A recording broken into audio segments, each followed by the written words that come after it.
The Dave Hooker Show, represented by Banks & Jones, Tennessee's trial attorney. Play to win, banksjones.com.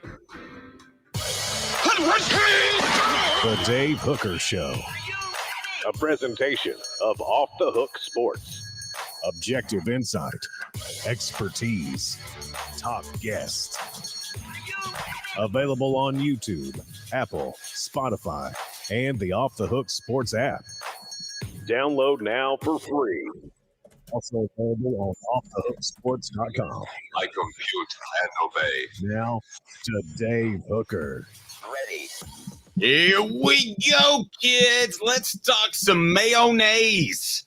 The Duke's Mayo Classic. We will be joined by Noah Fleischman a little bit later in the program as he's with the Wolfpacker on 3, and he'll give us a preview of NC State.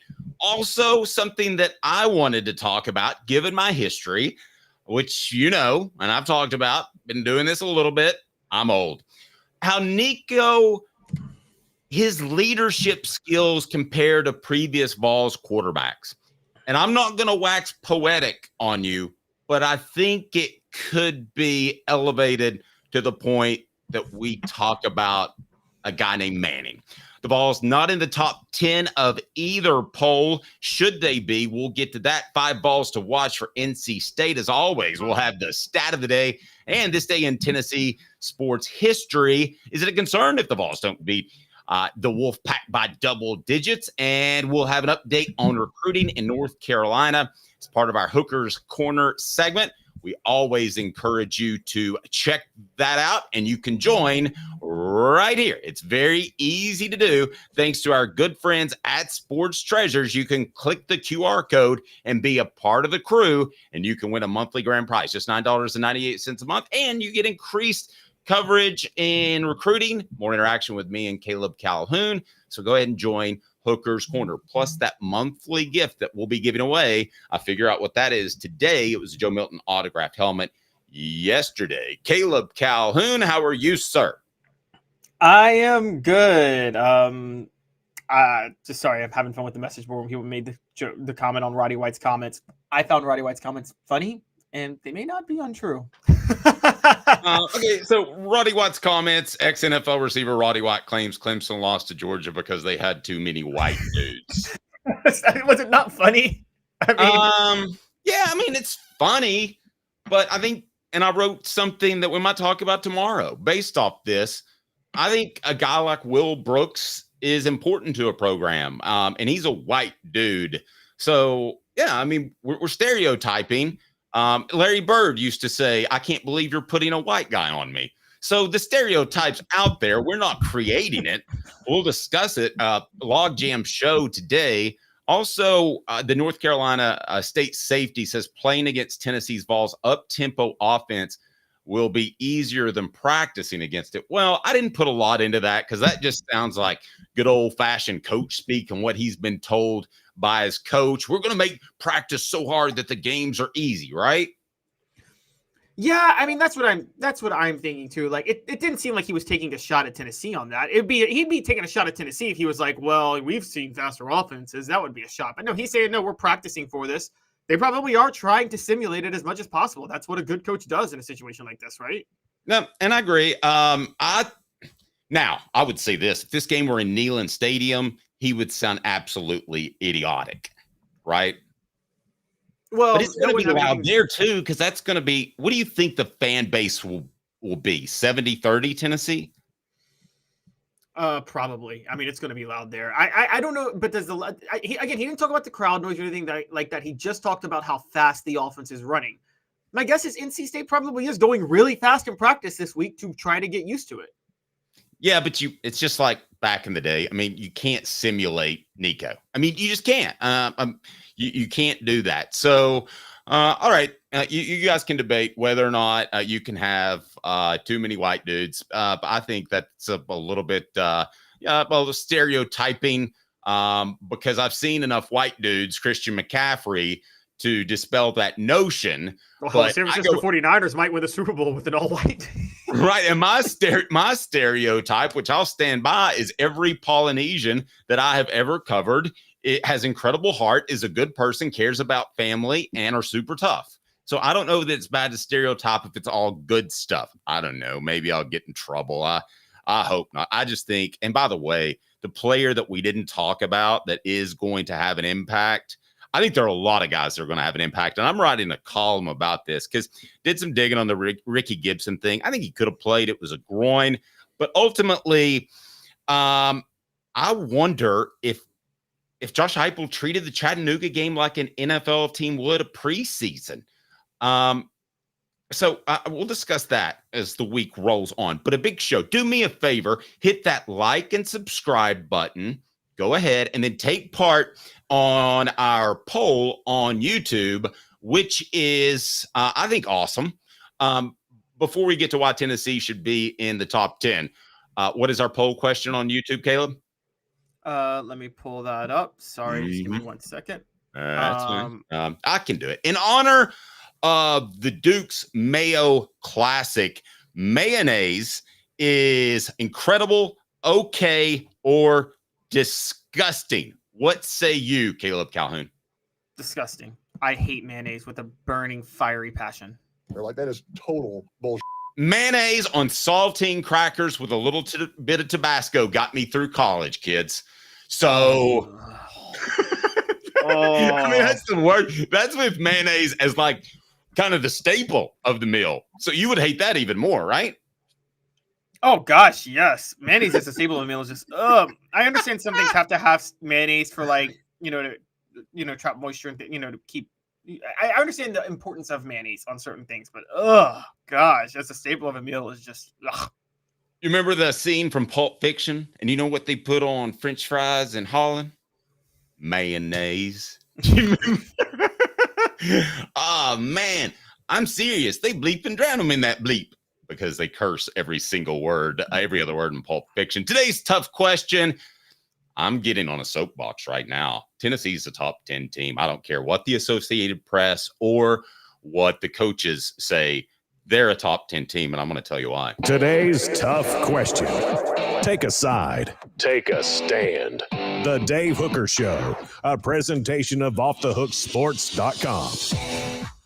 Okay, unless there's a massive disparity that we need to talk about, I just want to let everybody know that our go-to is the AP Top 25 because I believe that, one, there's no conflict of interest in voting for anyone, although some vote like homers. Most, I believe, don't. And two, I think a reporter who prides himself in the AP calls and says, we want you to be one of the voters, I think for the most part, they do the work. Now, this comes from talking to John Adams, who does the work. He spends a couple of hours each and every Sunday doing the work. I don't think most guys do that. I think it's more of a slotting system. That's why I think Tennessee should be in the top 10. And we can talk about specific games, and I want to do that in specific teams that I believe Tennessee is better than.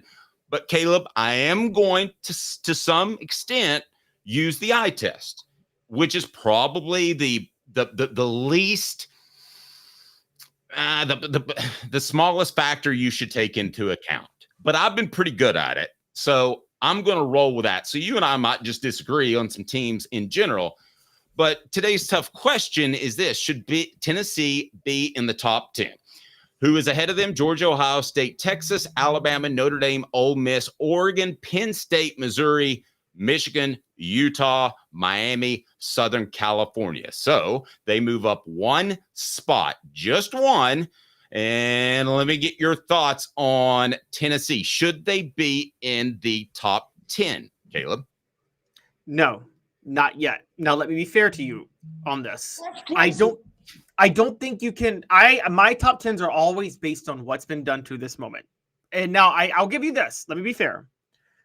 It's hard to grade quality of opponent because if we don't know how good the teams are, we don't really know how good their opponents are. So I go by levels at that point. Like, okay, you beat a Power 5 team. Did you win on the road or at home? Did you beat an FBS team? Or did you beat an FCS team? Now, I'm not knocking your point. Eye test matters too. And for me, eye test would be a tiebreaker among those teams. Like if 3 teams beat Power 5 teams, I would use the eye test to determine who was better.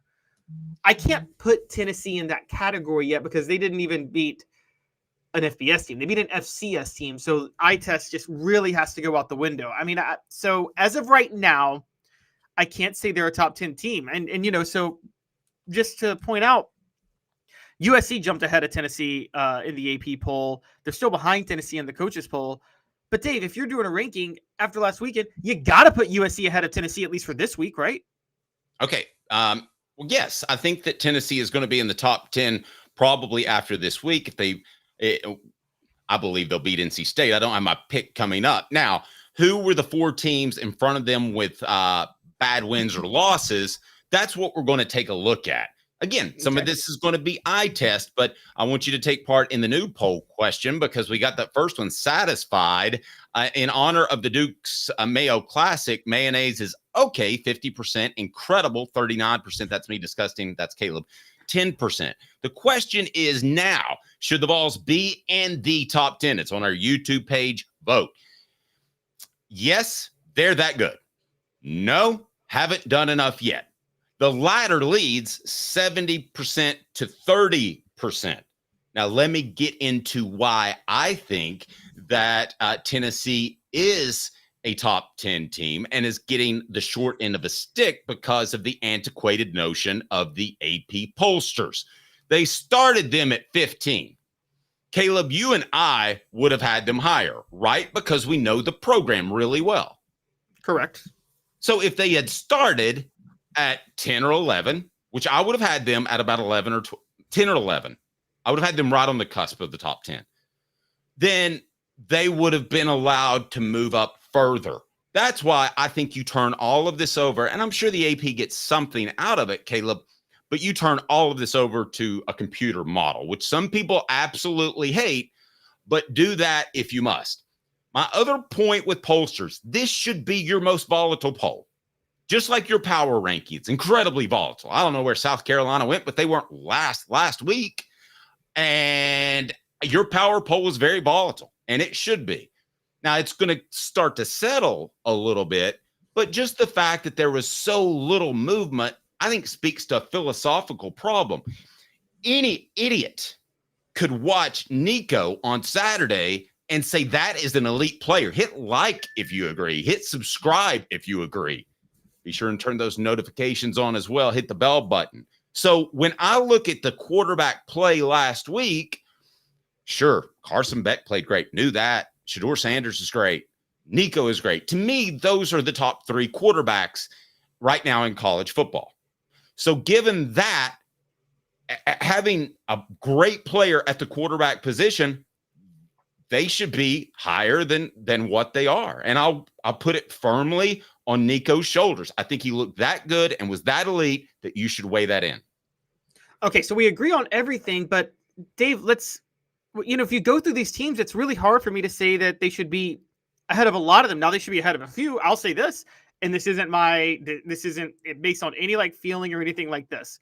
They should be ahead of Missouri because Missouri also played an FCS school and Tennessee looked better than Missouri against an FCS school. So they should be ahead of Missouri. I'll give you that. I'll give you they should be ahead of Oregon. Missouri is just, for those that don't know, Missouri is number 9. Yes, they should absolutely be ahead of Oregon, who... Missouri jumped 2 spots, by the way, for beating Murray State. Now, it was because of losses behind them, but go ahead. Yeah, and they should absolutely be ahead of Oregon, who also played an FCS school in Idaho and won 24-14. Oregon, this is where the AP voters are ridiculous. Oregon shouldn't be top 10 right now. There's no way you could have them top 10 after watching them play over the weekend, if you're serious. And I say that as someone who picked Oregon to win the Big Ten. But you're right. These rankings are volatile. They should be based on what you've seen. So I will give you those. But Dave, I can't sit there and say they should be ahead of USC, who beat LSU. I can't say they should be ahead of Miami, who beat Florida on the road. I can't say they should be ahead of Penn State, who beat West Virginia on the road. And I certainly don't think they can be ahead of Georgia. Okay, well, you picked one that I'm going to disagree with you on, okay? And we're going to run down the ones in front of them that I think that Tennessee on a neutral field would win at. And I realize that's not the way power ranking. I agree. Yeah. I agree, but I want to get your thoughts in that regard. where would you have them if it was a power ranking? I know there are two different things. It's brought to you by Work Trucks, all about trucks that are actually available, trucks that help you maximize your profits by having the right work vehicle now. Time is money. The perfect work vehicle doesn't break down and has all the space to carry what you need. That's what Work Trucks is intent on offering, while other dealerships, just can't do that. Contracting is about time. Work Trucks saves you time with less back and forth trips and trucks that pass the highest standards to be put to work. The process is also quick and easy when choosing a vehicle for work trucks, cargo vans, utility body trucks with the NAPOD work bodies installed, pickup trucks of all sizes, anything special like cranes or dump trucks. Work Trucks supplies vehicles to people just like you to get you on the road tomorrow. No dealership runaround. If you're a contractor, you need to know Work Trucks with an X. That's a fact. Service industry. Remember Work Trucks with an X. Work Trucks, Clinton Highway in Knoxville, downtown Birmingham. The entire inventory is online, contractors. Work Trucks with an X, LLC.com. Work Trucks with an X, LLC.com. Boom, here we go. I will tell you right now that based off what I saw in week 1, okay, with the eye test and somewhat factoring in what happened last year to give me a starting point. I not only think Tennessee should be in the top 10, I think they should be in the top 5. The teams that I feel like are definitely at a higher level than them right now, and Nico's going to get better, guys. Georgia, okay? I'll give you that. Ohio State, I'll give you that. Again, based somewhat off what they did last year. Texas, I'll give you that. Alabama, they beat Western Kentucky, I know, but just eye test, I think Tennessee's a better football team. And I could be dead wrong about this, and people, Alabama fans, call me out, call me a homer if you want. But that's what I'm telling you. I actually like Notre Dame right now a little bit more than Tennessee, which really surprises me to say so. I like Tennessee more than Ole Miss. I like Tennessee more than Oregon. I like Tennessee a lot more than Penn State. I think the Missouri game last year was fluky, and there was a lot that went into that. I think Tennessee beats Missouri on a neutral field, and I think that Tennessee would beat Michigan, who I think Michigan is going to start the long roll downhill without Jim Harbaugh there. Utah, Miami, I think Tennessee beats as well. Southern California just beat a very good LSU team, or a good LSU team, but I would like Tennessee a neutral site in that matchup too. So I know I'm twisting it a little bit. This is not a ranking. This is more like it's not an AP poll. It's more like a power ranking. Right. Yeah. It's a power ranking. But how does that affect you? The ones that I threw at you, which ones would you have a pushback on? In other words, where would you have Tennessee? So on power rankings alone, I might actually agree with you. I would even consider power rankings. I might put them ahead of Ohio State. Ohio State looked really bad against Akron last week. I went back and forth on that one too. But I know I gave Ohio State credit because the Akron guys, that's their Super Bowl, right? So they're going to get their best shot. Yeah, it's Ohio, and that's a good point. Watch one day LeBron James is going to write big checks for Akron to be great in NIL. He's from there. I guarantee you, watch 10 years from now, he's going to make them a powerhouse. Okay. Georgia, there's no debate. Obviously, Ohio State, I actually think they should be ahead of Ohio State. Texas I understand now. Power ranking, you could actually make a case for Tennessee against Texas. Actual ranking, beating an FBS school does matter than an FCS school. Same with Alabama. Look, I get your point. Tennessee, Alabama, I might pick Tennessee on a neutral field too, but Western Kentucky beating them 63-0 is a lot more impressive of a win than beating Chattanooga 69-3. It just is at this moment. Western Kentucky, say what you want, they are an FBS program and they win a lot of games at their level. Notre Dame beat Texas. I think Tennessee would beat Notre Dame on a neutral field, but them beating Texas A&M, you got to put Notre Dame ahead of them. Ole Miss, Dave, I got to disagree with you. Even on power rankings, now I personally would pick Tennessee because of projections, but based on what I saw, Ole Miss did look better last weekend than Tennessee. There's absolutely no debating that. Oh, come on. I mean, Lane Kiffin wanted to run up the score. He pulled off the dogs in the third quarter. Now, yes, Heupel called off the dogs earlier than Lane Kiffin did. But James Spears only played 10 snaps. I get it, but we still have to base it off what we saw. And so because of that, there's no way I can feasibly put Tennessee over Ole Miss in a power ranking right now. Ole Miss looked better last weekend. That's not what I think is going to happen throughout the rest of the year. Tell you what's happening right now is I'm getting mad at Caleb. Come on, Caleb. You're breaking from your wild craziness that we've seen in the past.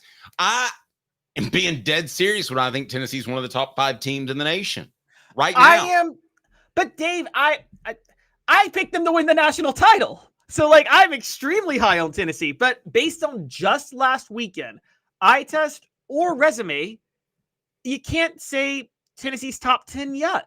You just can't.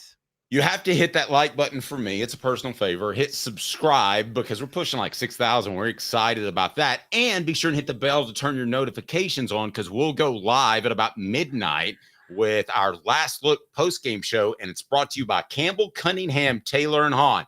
Look at me. I don't have glasses. I don't have contacts at all. It's pretty awesome. The 5 balls you need to watch in 30 seconds. To visit cctis.com. The information you need is easy to access, and setting an appointment is as simple as clicking the tab. Doctors Campbell, Cunningham, Taylor, and Hahn, and Eye Care Optical at cctis.com. Simply the best.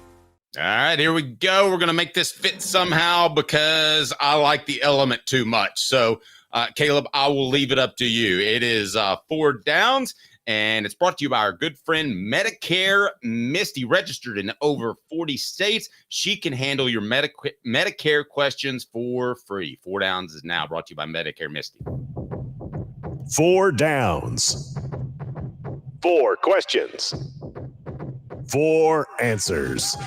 The Dave Hooker Show. 4 downs. A presentation of offthehooksports.com. All righty, Caleb, here we go. How are we going to make this fit? Because you've got 5 players and we've got 4 downs. So you tell me how we're going to do this while Cooper Mays tells you. Cooper Mays here. Hit like and subscribe. Do it. And don't forget to hit that bell, turn the notifications on. So, Caleb, I'll let you lead it off as it is online right now. 5 balls to watch for NC State. I'll tell you what, let me go ahead and do it this way. Well, there's 2 players at one position. That can be a down. Perfect. All right. First down. Is it Coop? Coop here. First down. All right. You tell me. So both linebackers are on this list. Arian Carter and Keenan Peely. NC State has a very creative rushing attack. They run a lot of RPOs. They go very horizontal. That translates to a lot of big plays, but they also give up a lot of tackles for a loss. NC State was one of the worst teams last year in allowing tackles for a loss. I think they allowed 87 tackles for a loss on them all year. So that just screams Keenan Peely and Arian Carter. It screams Arian Carter really having his breakout game this week and showing everybody that he's a superstar. Keenan Peely is as crucial because of another thing I'm about to get to, where he's got to be crucial also in the passing game because NC State works the tight ends and the running backs. So they're both going to have to step up in a big way. Yep, agreed. And NC State likes to run a lot of reverses and things with the Concepcion, not Dave Concepcion of the Reds, but that's probably before your time. The Concepcion kid is a very good receiver. They like to run him out of the backfield. They like to run reverses, so you better stay at home. That's a very good call, having 2 linebackers in the top 5. I agree with you there. Who's the next guy? Cooper Mays here. Second down. Is it? It is. All right. So why is he one of the most important players to watch? I don't know, Dave. I wonder why. Nico Iamaleava is his Heisman campaign began last week. This is the week we start talking about him seriously in the Heisman. Now, I told you guys that he'll be the most talked about player in college football by the end of September after the Oklahoma game. But this is the week where at least the odds should move him into a top 2 Heisman candidate. I think Dave, he should get, I think you might see his odds go up to like plus 700 after Saturday if he does what he's supposed to do. He needs to really show up. This is his game to have people start talking about Nico for Heisman outside of Knoxville. I could see that. This is against a quality opponent. And do you think NC State's better than Iowa last year? See, I do. Yeah, I do. I do. I feel like we're picking from two ugly girls that's closing time at the bar, but that's but they're not too ugly, and they're probably a lot of fun. I don't know what that means, and I hope your lovely wife is not watching. So Nico's very important, needless to say. He will have a tremendous game on Saturday against a pretty veteran group of defensive backs that we're going to talk about. But I think Nico continues to play well. I don't think you've seen very much of Nico yet, to be quite frank with you, and I think you're going to continue to see this offense evolved. If you agree, hit like and subscribe. Before we get to third down, I want to remind you, Medicare Misty can answer all your Medicare needs, and she's registered in over 40 states. So if you're watching this, she can help you out. Link right down below. Here's Medicare Misty. 19 years this year. I've been in the community since 1993. You're getting a lot of information. Unlike when you were working, they made the choice for you. Now you have to make the choice. Come to us and let us help you make it easy. Call Medicare Misty, MedicareMisty.com or 423-777-5577. Let us help them sleep at night. And we call her Medicare Misty. Cooper Mays here. Hit like and subscribe. Tennessee Center, Cooper Mays here. Third down. Thank you, Coop. Third down, and Caleb, as people can follow this on offthehooksports.com, you have Boo Carter as the second most important ball to watch or most important player, or how do you want to phrase it exactly? Yeah, he's either one of those works. Second most important ball. So you just brought up Kevin Concepcion. And Dave, one thing that's kind of intriguing about him is that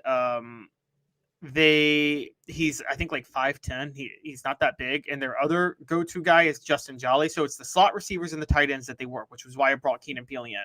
That also puts a lot of pressure on the star position this day and age. And Boo Carter had a splash of a first game against Chattanooga, showed some promise. This is when he gets really tested. This is when we find out if he's a guy that's capable of starting as a freshman or not, because he's going to get worked a lot in this one. Yeah, he's going to get worked, and I think that he has all the physical ability. We're going to talk about his maturity or maybe lack thereof and what went viral, and that was him celebrating in the locker room. I thought that was playful fun. I don't have a problem with that at all. Probably not bright to do it in the locker room. But, Caleb, I think you're going to see Boo Carter be one of about 5 players, and I'm not calling the balls to watch, but 5 players, along with Ricky Gibson, that are going to have impacts in this game that essentially were held out of a preseason game against Chattanooga.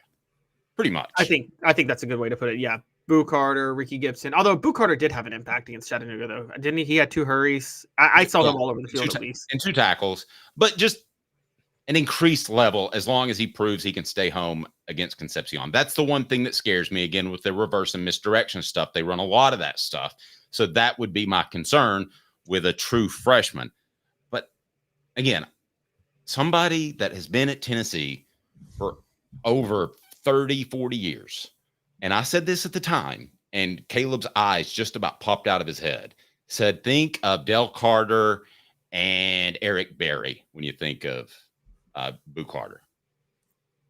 I mean, those are some of the all-time bests. And so far, he's living up to it, right? If you're doing an all-time Tennessee football team, your secondary is going to involve Dale Carter and Eric Berry. Yep.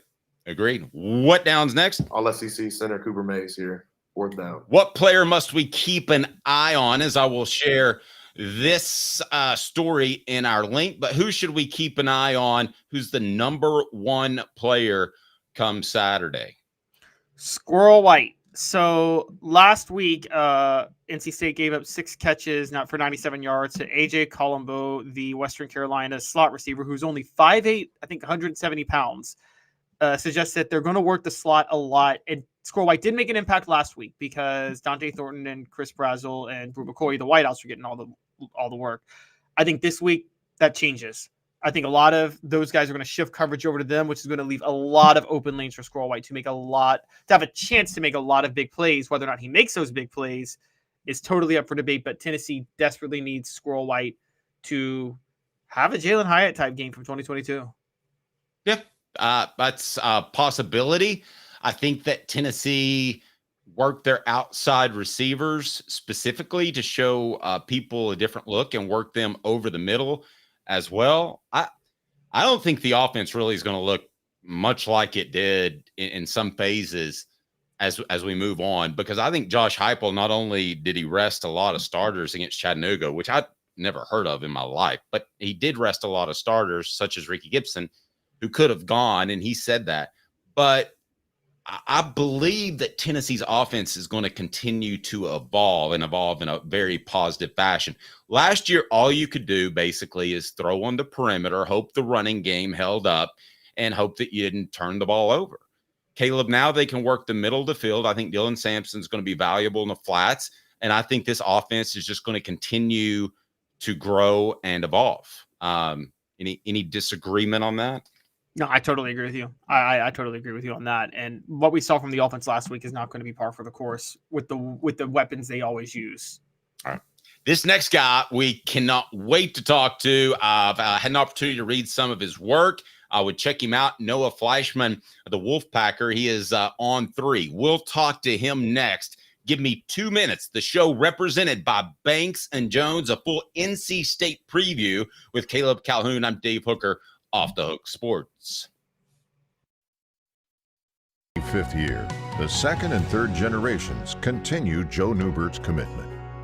His vision of what this business needed to be, we still try to live up to that.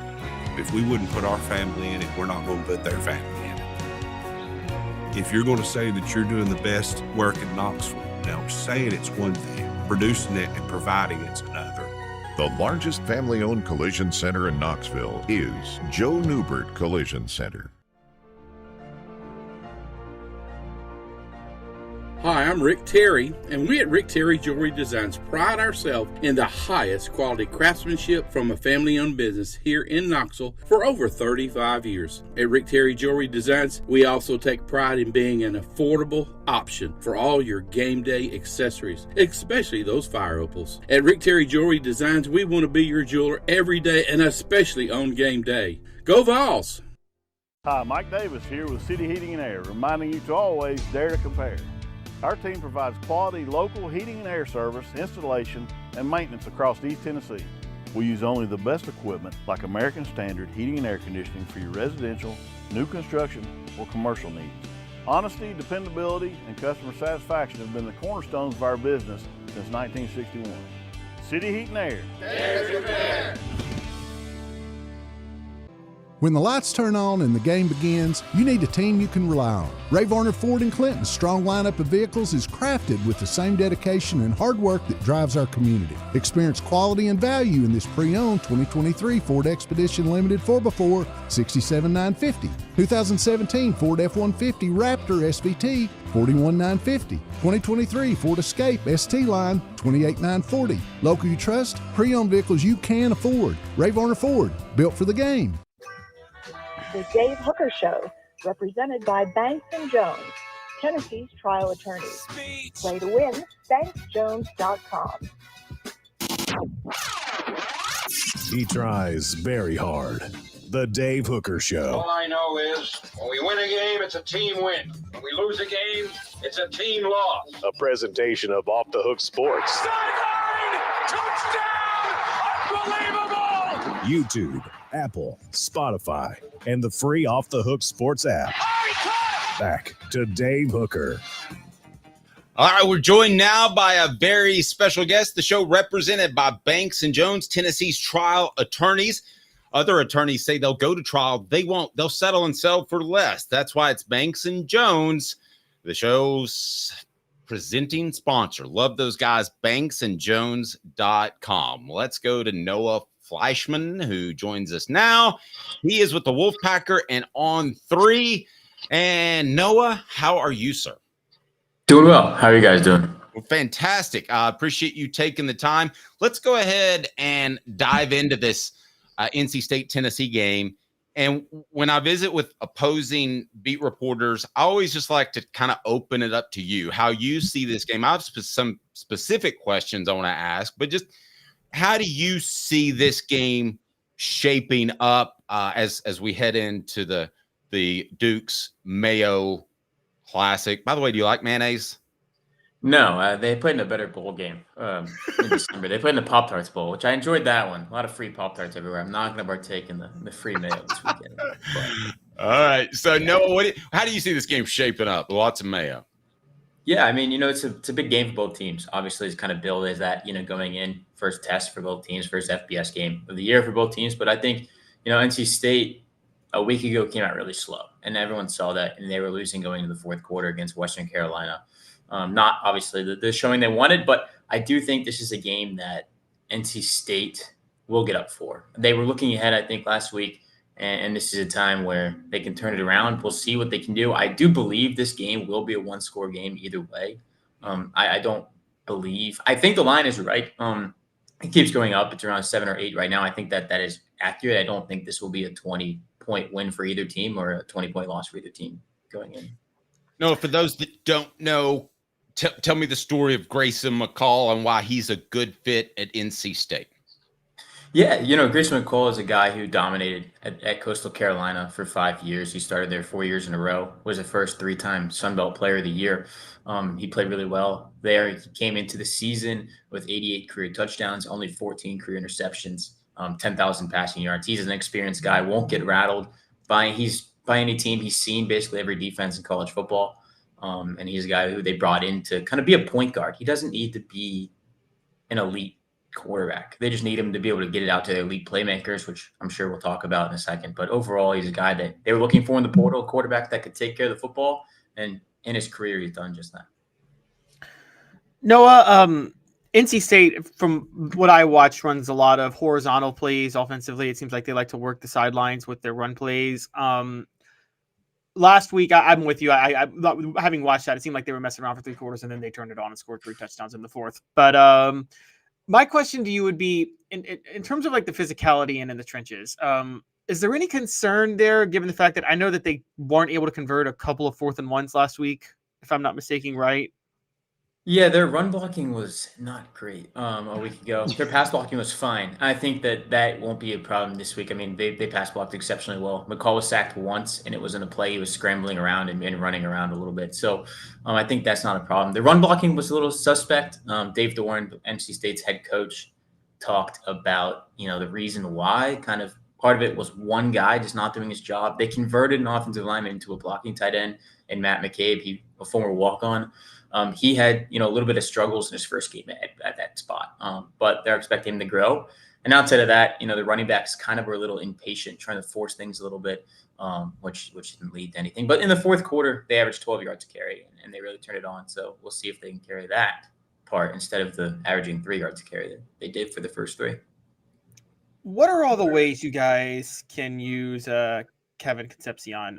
He had 9 catches for 100, or that NC State can use Kevin Concepcion. He had 9 catches for 121 yards and 3 touchdowns last week. He seems more like a slot guy, though, right? He's not like the receiver that dictates coverage on the outside. Do they usually work him through the middle of the field a lot more?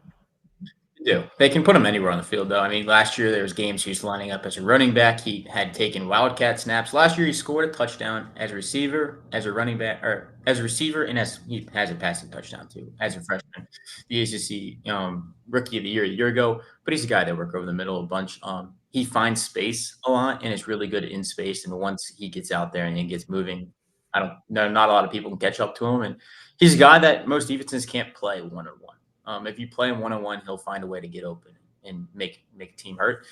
He has, they talk about 121 yards, 3 touchdowns. In his last 2 regular season games, he's the only player in the ACC that has put up those numbers in back-to-back games. So we'll see what he can do. But he's a guy who's explosive, and they'll find ways to get him the ball, whether it's a pop pass, a handoff, finding him over the middle. They find ways to get him the ball. No, tell people how to follow your work, and then I want to ask about that NC State defense. Yeah, you can follow it. You can find it at thewolfpacker.com. We have all the coverage of NC State football and men's and women's basketball primarily. It's part of the On3 network. Want to ask you about the defense, in particular the secondary. It's a pretty veteran group. There's some transfers there. Just talk about how they put together the secondary that Nico Iamaleava is going to see on Saturday. Yeah, it's a veteran group for the most part. Aiden White is their top corner. He's a senior. He's a guy who had NFL draft stock last year, decided to turn that down and come back for one more year. He flirted with the transfer portal for like 2 weeks and then took his name out and came back.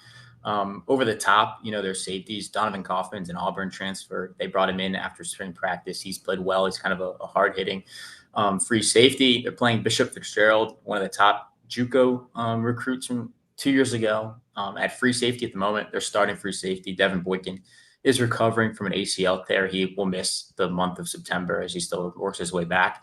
And then the spot that makes this game interesting is Jahad Carter will make his NC State debut. Starting nickelback, transferred from Ohio State, was previously at Syracuse as well, where he's an all-ACC player. They're really excited about him. And a week ago, the nickel position was really weak. They played TaMarcus Cooley, a transfer from Maryland, but he's just young. He hasn't played a lot of football, and it didn't go well. They're expecting Carter to step up in the slot, and they're going to need him to against this Tennessee offense. Noah, how hopeful are NC State fans of this? Because, I've been covering a lot of conference realignment over the years, and I know the SEC wants to get into the North Carolina and Virginia markets, and you would assume that UNC may be their top choice, but I think UNC can end up in the Big Ten. Is there hope among NC State fans that maybe one day that they'll land in the SEC because of that?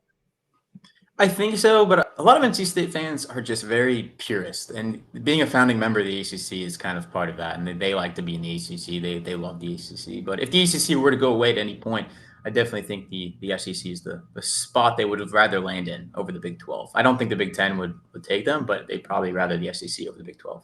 Noah, tell me what you think about NC State's defensive front. They're good. They didn't get a lot of leverage in the first half. It was weird. They didn't get a lot of pressure into the backfield. They were but Western Carolina was able to really use quick passing, get the ball out quick, not a lot of time to get pressure. They were able to get pressure late. Davin Vann is their leader on the defensive end. You look at the middle, Junior is at nose tackle and Brandon Cleveland, and then Terrell Price, a guy they're really high on the other side. They play a 3-3-5 defense, so they generate pressure from all over the field. The defensive line kind of has some struggle. This isn't a place where you're going to see a guy get 8-10 sacks in a season. Last year, Red Hibbler, who's their third down pass rusher, he led the team with 6.5. So we'll see what they can do with it. They rely on the linebackers a lot to help clean up in the run game, just having 3 guys in the front. Noah, great stuff as always. Again, the Wolfpacker on 3. And what's your Twitter handle? That's where I found you. Yeah, you can find me at Fleischman_Noah. Yeah, I'm not stalking you. I just want to get you on the show. I promise. No, enjoy the weekend. If you're going to the game, and enjoy the game and keep up the great coverage. We appreciate you. Awesome. Thank you so much. All right. Thank you, sir. Have a good one, Noah. So NC State kind of wants to stay in the ACC because they're a founding member. That's interesting to me because that essentially would be the equivalent of starting. I don't know. You would just want to continue to be a part of the county dump because you started it. Yeah, I mean, like Texas was a founding member of the Big 12. Trash. I mean, the community recycling. I mean, it's just not what it was. It's not. Well, okay. It's really funny you say that because for those who don't know, it's funny. I'm a Terps grad. I'm a Maryland graduate, and Terps and NC State have a lot of relationships because of their ACC ties. And man, Maryland fans did not want that Big Ten move when it happened in 2012. I knew some people that were like, "We're losing everything that matters." I guarantee you, every one of them is now like, "Thank God we left and joined the Big Ten."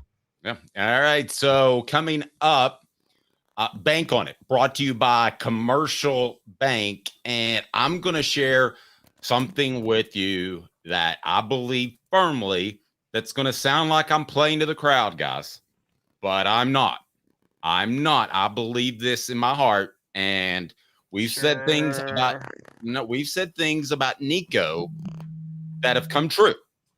I believe we were ahead of the curve in a lot of situations. I think he could have played last year, but we're not going to get into that.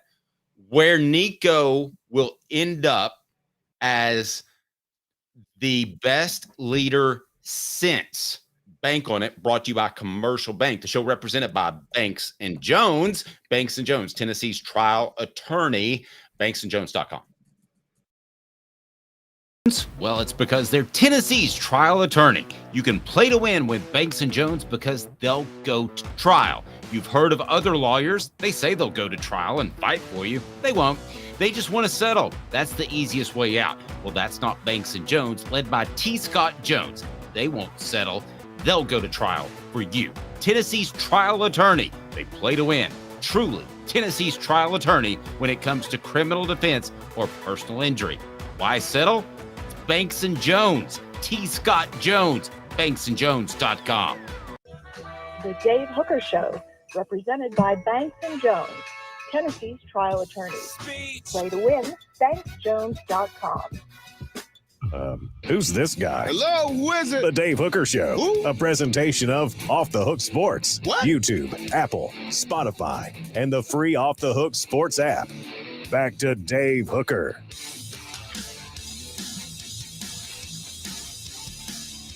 All right, here we go. He's Caleb Calhoun. I'm Dave Hooker. I love this segment because I just get to make a statement that I truly believe in. And I don't even tell Caleb about it at our 3:45 a.m. production meeting because I want him to react organically.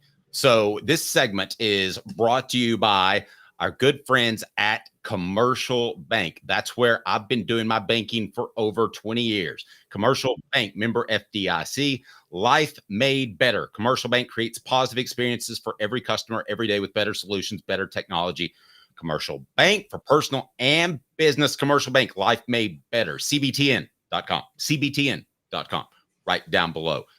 Bank on it. Nico Maliava will be Tennessee's best leader at quarterback since Peyton Manning. Boom. And here's why I think that. In addition to all the other things I've been told about Nico from day one. Now, I passed over a lot of guys like Dobbs, like Hooker, but I'm going to tell you why. First, Caleb, if you want to pull this clip up from Kelsey Pope, I think it carries an awful lot of weight. Here's Kelsey Pope. I'll go ahead and share that, and then boom, bang, go. All right, here we go. I'll tell you this. I played quarterback in high school and college, and I played receiver at a high level for a long time. I've seen a handful of guys that receivers want to go play for, and you can see it, you can sense it. They love playing for that guy, like absolutely love playing for him. It's infectious in practice.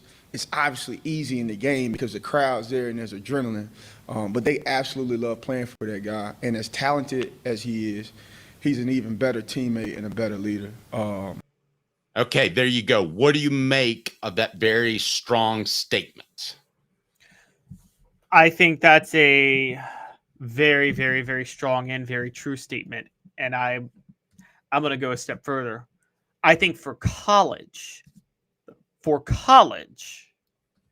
Nico Iamaleava is a better type of leader to have than Peyton Manning because he's nicer.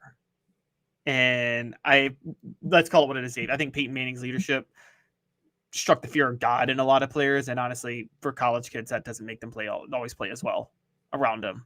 And I think Nico has got a little bit more of a, let me uplift everybody. We're all in this together. And, I'm going to push you. It's much more of a Hendon Hooker style vibe. Is that fair to say?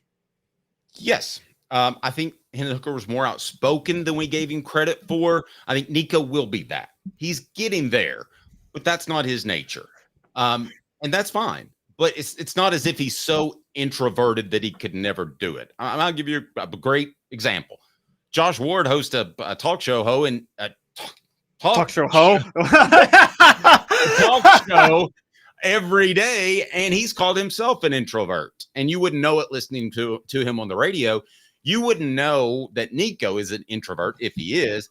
But I believe that he will be Tennessee's best leader since Hendon Hooker, and you can bank on that. Brought to you by Commercial Bank. Now, here's the other reason that I believe that.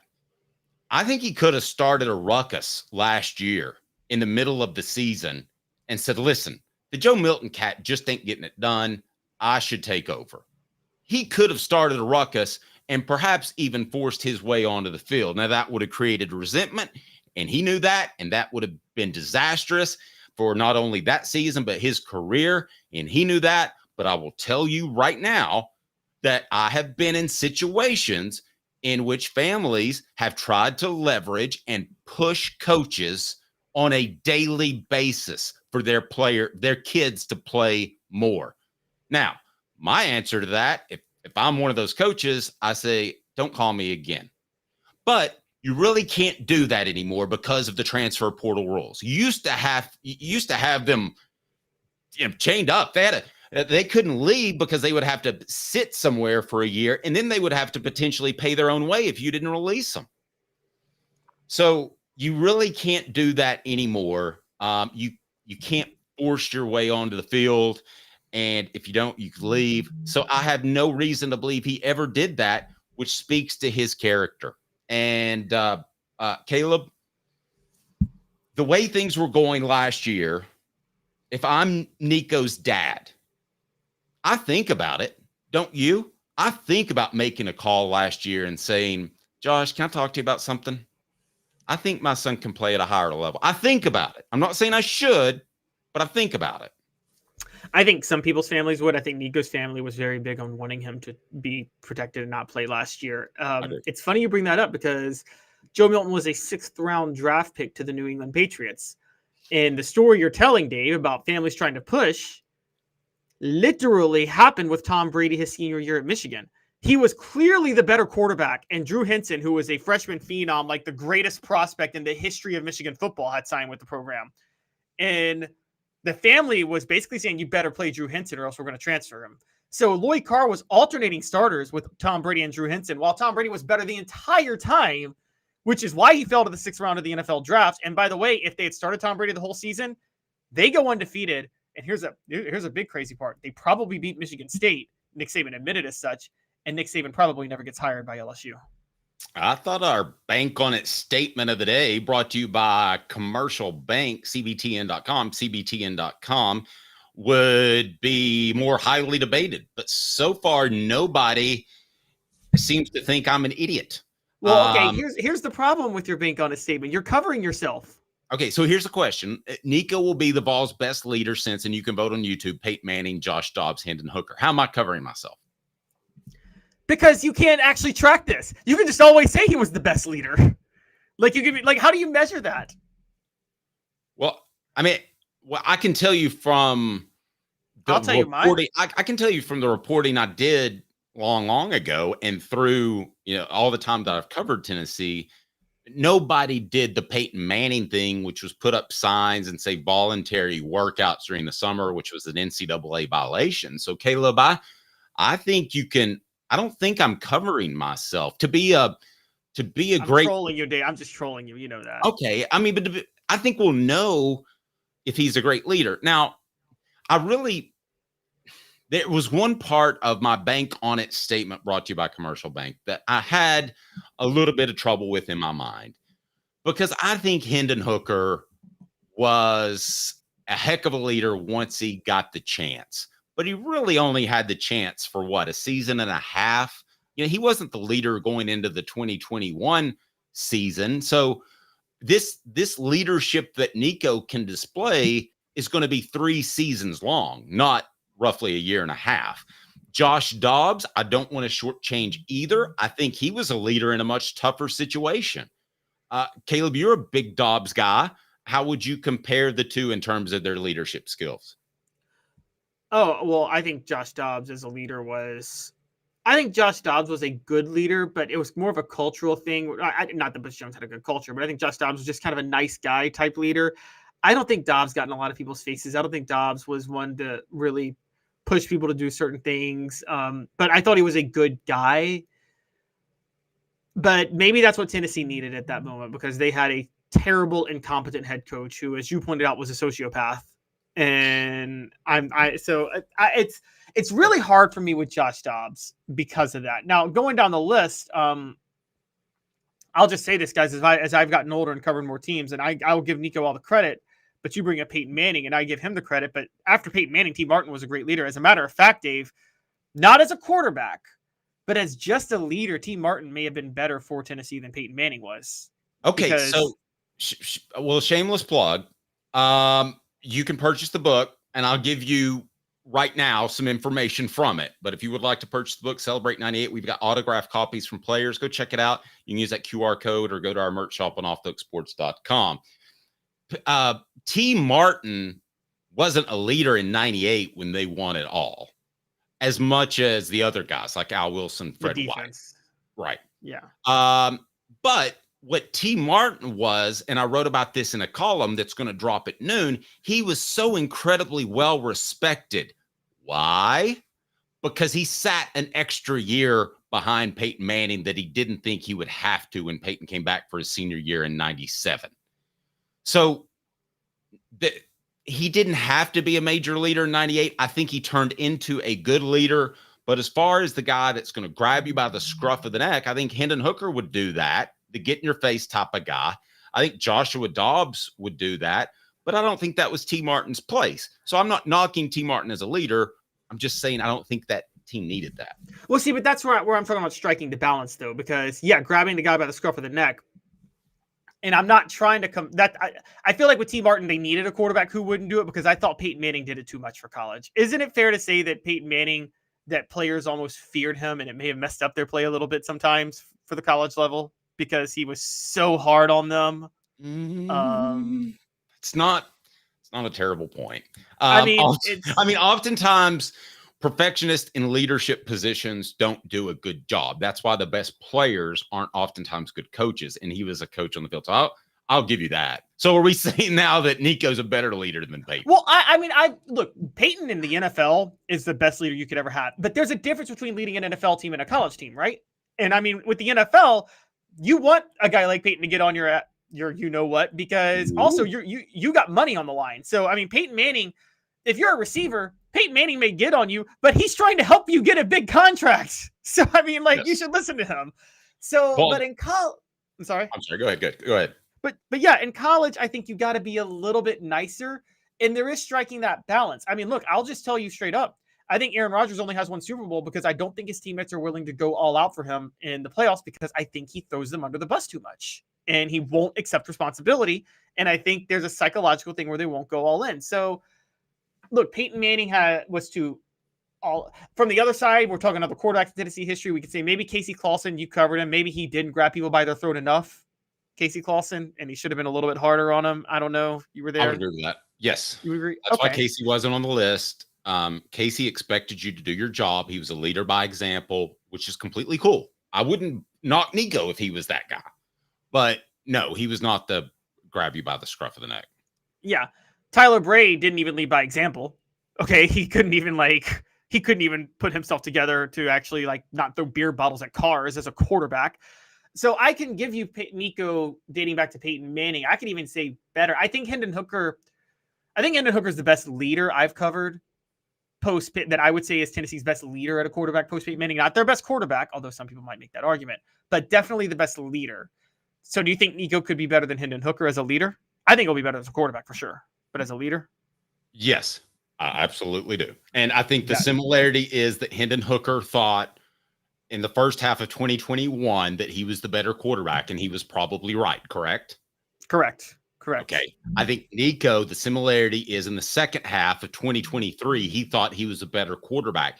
To our knowledge, neither one made a stink. And with a transfer portal, you easily could. You could say, I'm out the door.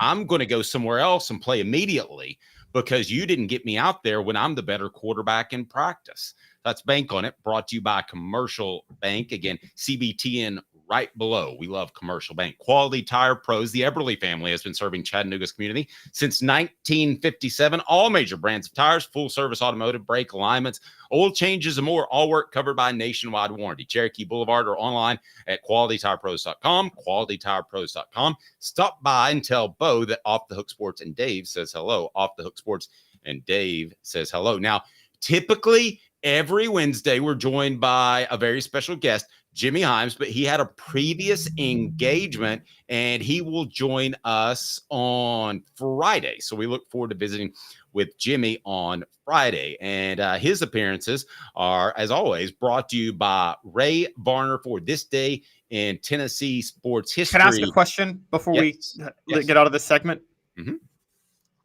Because you've covered these teams. And I just wanted to ask about Tyler Bray, Jared Garantano, even Eric Ainge towards the end when the culture changed. How much is a quarterback leadership? How much are they a victim of just a terrible culture surrounding them? Like, how much was Tyler Bray a victim of just the culture duly established? Oh, man. I think it's a huge factor. Could Tyler Bray have played for Josh Heupel and be an NFL first-round prospect? Probably. And what about somebody like, look, Eric Ainge, he had some demons that we know about now, but he also was stuck playing for Tennessee when the culture was falling apart, wasn't he? Under Yes. Philip Fulmer. Yes. And then there's Jared Garantano with Jeremy Pruitt. I mean, again, terrible culture. So I question, like, can you give quarterbacks a pass for that? Or do you go look at a Josh Dobbs and say, well, Josh Dobbs was part of a horrible culture and he still found a way to rise to the top? Have you ever heard the term sports build character? Yeah. It's completely not true. Sports reveal character. That would be my answer to that without taking a shot at any of the names you just mentioned. That's a fair one to say, because you're right. Josh Dobbs, that's what stands out about his leadership, isn't it? Is that he basically, in a horrible culture with a horrible coach, gave Tennessee 2 decent years. Let's not mention specific names of guys that I have to run into here. One in particular. All right. No, I said Josh Dobbs, but like, I know. Credit. I know. But we're both thinking of the same one. I think. But I don't want to go down that road. I don't want to throw. I wasn't thinking of anybody else.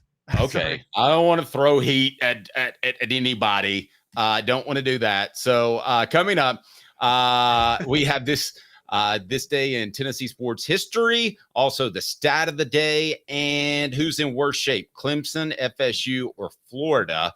Again, I want you to vote on that poll question that's on our YouTube page, and that is Nico is the best leader for the Vols since either Hendon Hooker, Joshua Dobbs, or a guy named Peyton Manning. So I mentioned earlier that Jimmy Himes joins us each and every Wednesday, but that'll be Friday this week. His appearance, as always, is brought to you by Ray Varner Ford. When the game begins, you need a team you can rely on. Ray Varner Ford in Clinton's strong lineup of vehicles is crafted with the same dedication and hard work that drives our community. Step up your game in this 24 Ford Maverick Hybrid, 25,515, 23 Ford Escape all-wheel drive, $30,995, 24 Ford F-250 Crew Cab 4x4 STX, $59,757. Local you trust, performance you can afford. Ray Varner Ford, built for the game.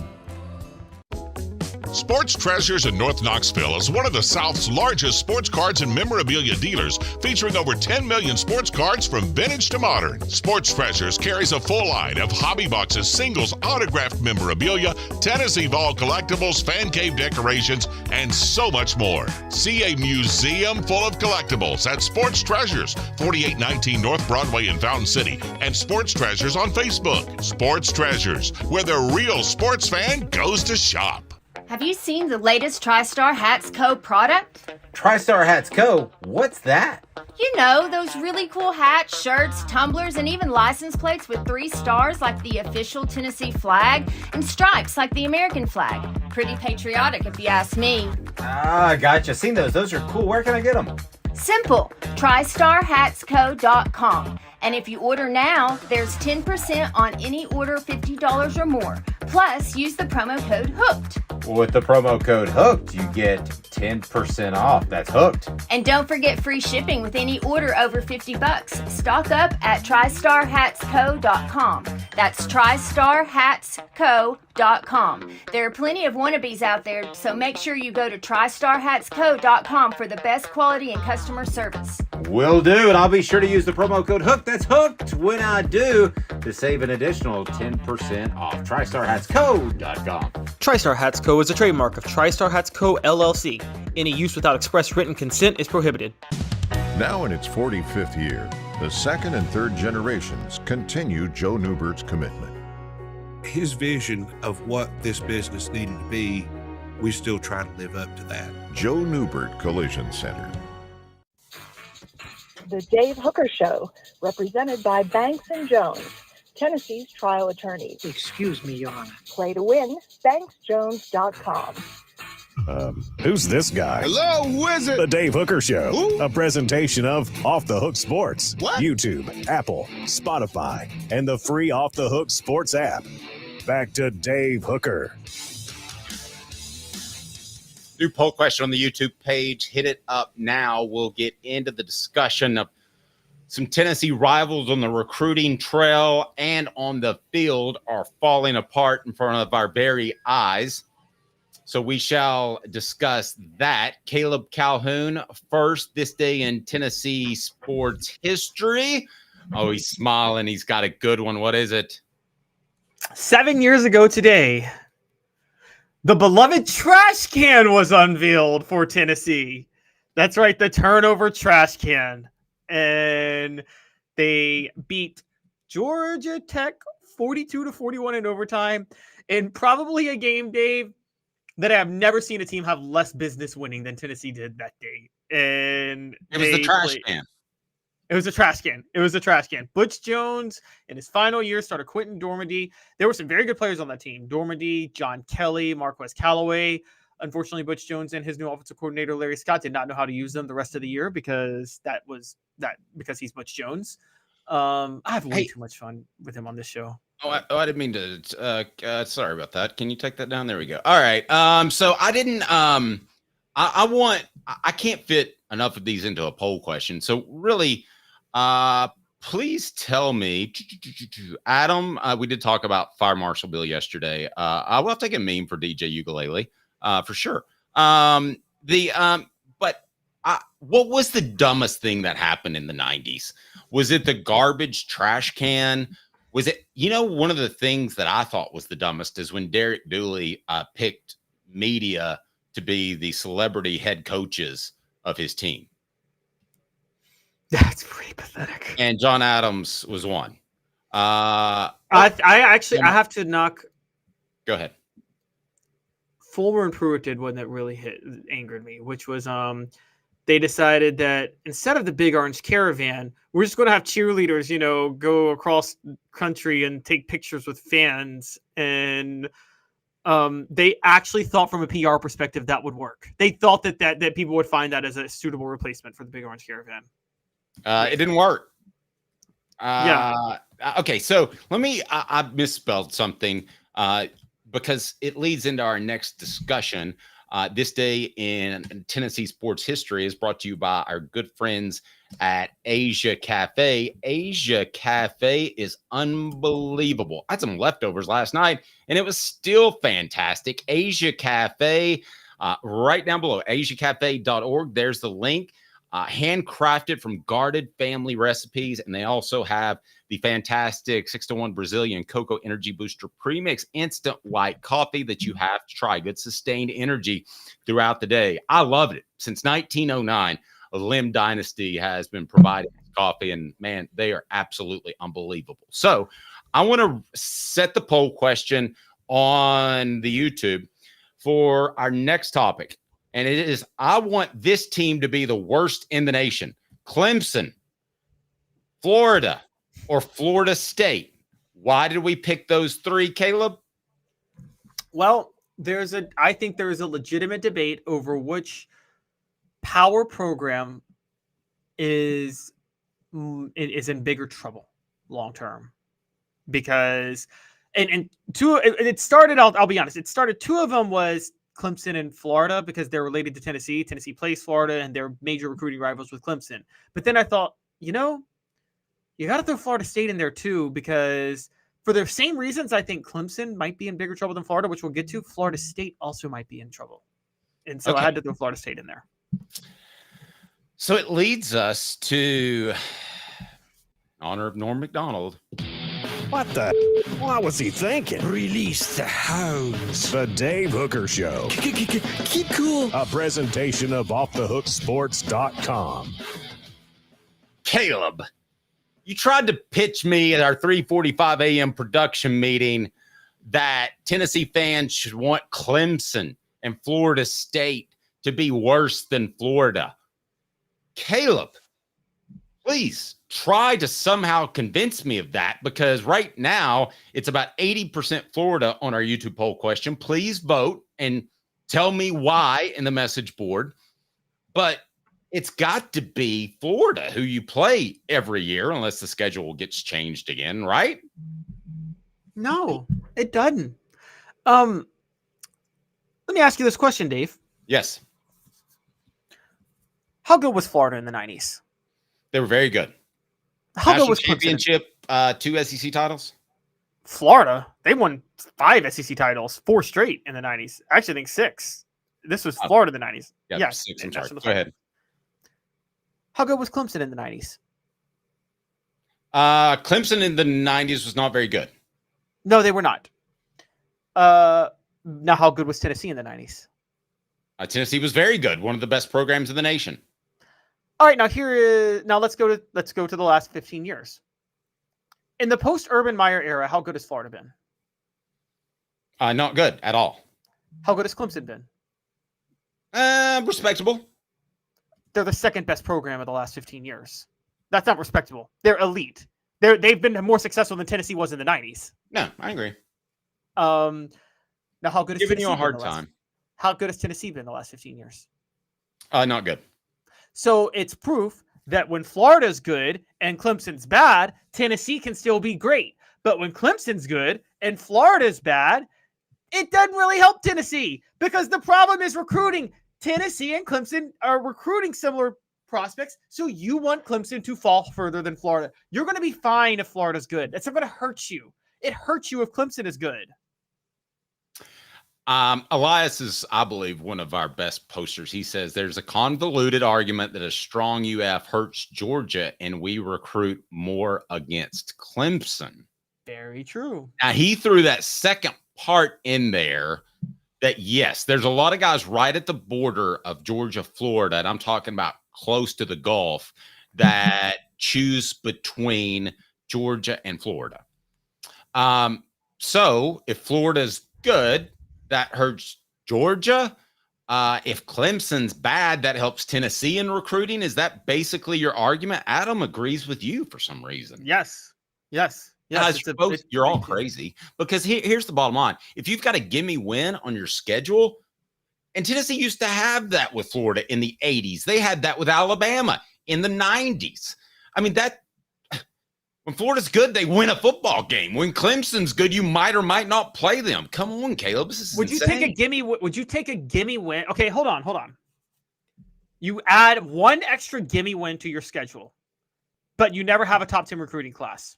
You get rid of that gimme win, but you load up on top 5 classes every year. What are you doing? Well, that's a big if and a hypothetical, Caleb. No, it's not a hypothetical. You sound like a politician. I don't do hypotheticals. No, okay. I can't tell you how many politicians I've interviewed that I hate them when they say, I don't do hypotheticals. That just means you don't want to answer the question because you're worried about the political fallback. That's true. That's exactly what that was by me just then. Yes. 100%. You would rather have the top 5 recruiting class. But if Florida is a guaranteed win, Tennessee's going to benefit because they can recruit in Florida too. Let's not discount that. The Vols, I still remember the Demetrius Morley trio out of Miami.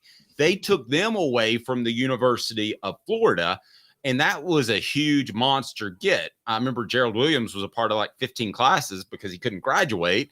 And then there was another offensive lineman. Somebody may be able to help me on the message board, but there was a trio. There was Travis Henry also, but I'm just talking about particularly the trio out of South Florida.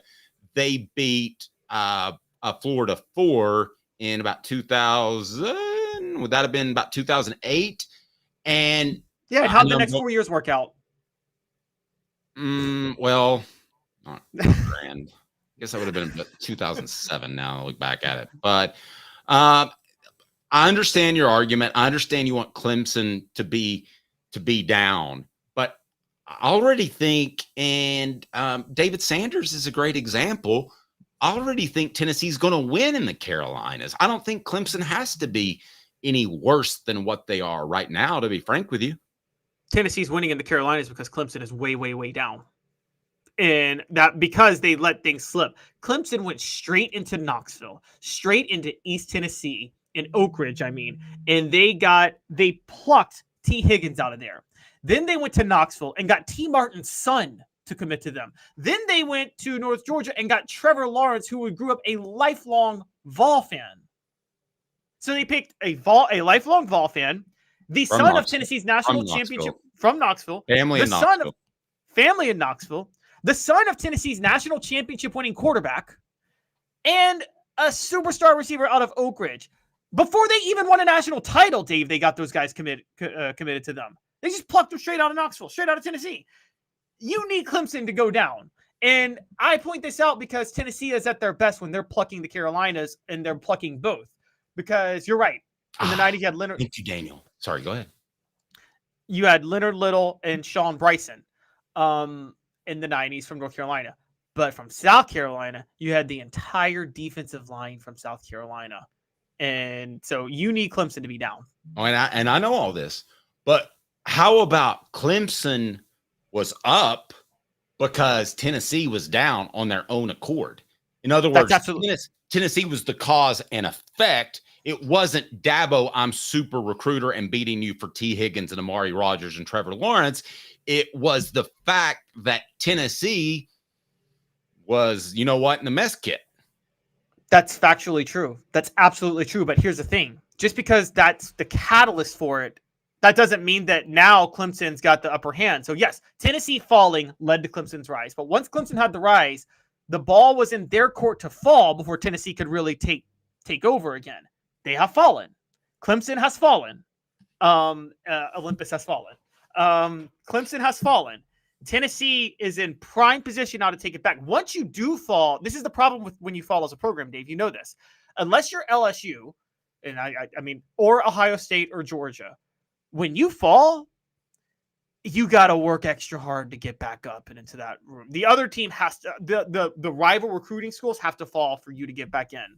Clemson is falling, which is good. And largely because, some of this self-inflicted. Dabo being so committed to no transfers. We don't believe in that. He's wrecking the program on his own with his philosophy. So I can't believe he's wrecking what he built, but yep. Yeah. I want to thank our friends at the Hemp House, the premier hemp dispensary online. Now, who do you think is more likely to fall apart? The Hemp House, the premier hemp dispensary online with a wide variety, great selection, and strict standards to ensure you only receive the best in CBD or Delta products. Hemp House Chat with 2Ts.com. Hemp House Chat with 2Ts.com. Use the promo code HOOKED. That's HOOKED for 10% off. If it's a stock market, who do you think falls the furthest? Because I think Florida is they are in the beginning of a decade of dysfunction, to quote Mr. Nagy, who wrote the book. I believe they are in the beginning of that. See, here's the thing. I don't think let me ask you, just to make it really crystal clear, who has a losing season first, if either? Florida, because Florida is playing in Florida's already had two, and they're going to have more in the near future because they're playing in the SEC. I don't necessarily think that means they're going to fall harder, though. And I don't know. And Dave, you can help me out with this because I don't know what to do with this. The college football playoff is going to put ACC teams in every year, right? Mm-hmm.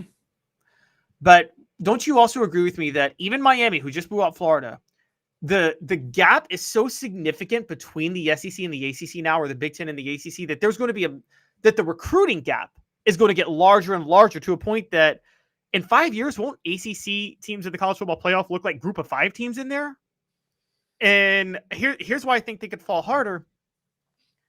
As long as they're in the ACC, I don't think it's possible for Clemson or Florida State or even Miami to recruit at a top 10 level anymore. And and that's the thing. Florida, whatever you think about them, as incompetently run as they are, if they open the checkbook and got Lane Kiffin next year, I'm pretty sure they could get top 10 talent. Yep. Okay. Here's what I think happens over the next 5 years. I think Florida, and tell me if you agree or disagree, Florida goes through at least 2 coaches, and Clemson stays knocking on the door at the college football playoff, but never really puts together a team that you're afraid of. That's how I see it playing out the next 5 years. Agree or disagree? I actually agree with you on that. I agree with you on that. They go, unless Florida gets Lane Kiffin. Y'all can say I'm a huge fan, maybe too much, but I think if Lane Kiffin's at Florida, he's going to win a lot. there. I think so too. And I think that's what you don't want. So maybe you want Florida to be average like Clemson for a little bit longer. But that thing's done. I mean, the Billy Napier press conference, if that didn't prove to you that it's done. I mean, just his body language. I mean, you could tell. So I don't even think that's a question. So what about because I threw Florida State in the mix because they're 0-2 now. Do you think Florida State or Clemson, or is Florida State more or less likely to resurrect themselves than Clemson or Florida right now? Well, resurrect themselves this season? No. Like 5-year plan, like you talked about. 5-year plan as a program. To be a championship competitor, I would see Dabo Swinney at some point retiring in that time frame. So the better program in 5 years, I think, will be Florida State. What do you think? Of the three, unless Lane gets the Florida job, I still think it's Florida, because Florida, as in bad as shit. Let me give you an example. LSU is the most incompetently run organization in all of the SEC. They always have been. I don't know why, but just for some reason, they're so incompetently run. And then they hired Ed Orgeron. But they did land Steve Ensminger and Joe Brady and got Joe Burrow. And so they still got a national title out of it. Sometimes you can stumble into the right coach, even when you're a terribly run administration. And because they're in the SEC, I'm higher on Florida being able to make a run. Also, just want to point this out. You can call me crazy, Dave. I think Florida State and Clemson going to public war with the ACC, I think it's affecting their players. That's crazy. There's no way they're thinking about that. Teams that have filed a lawsuit against the ACC are 0-3 on the season. Okay, explain why. 15 seconds. Brought to you by friends at Neubert Collision Center, who brings us John Adams each and every Tuesday. 5th year, the second and third generations continue Joe Neubert's commitment. His vision of what this business needed to be, we still try to live up to that. Joe Neubert Collision Center. Okay, so who are the three that have sued the NCAA? Oh, no, it's just 2, Florida State and Clemson. And Florida State's already 0-2 with 2 losses to unranked teams, and Clemson got draxed by Georgia. There's no that's a coincidence. Are you telling me that's not a coincidence? Florida State has been feeling a type of way about being left out of the national title of the college football playoff last year. They know it's because of their ACC ties. The distractions all summer were about trying to get out of the ACC. They're not going to be able to do it. We're telling you guys this up front. And we had T. Scott Jones on a couple of times, and it changed my views. I think Dave and I, among sports media, are speaking alone among everybody else, which is we're saying Florida State and Clemson are stuck in that conference. And I don't think there's a way out.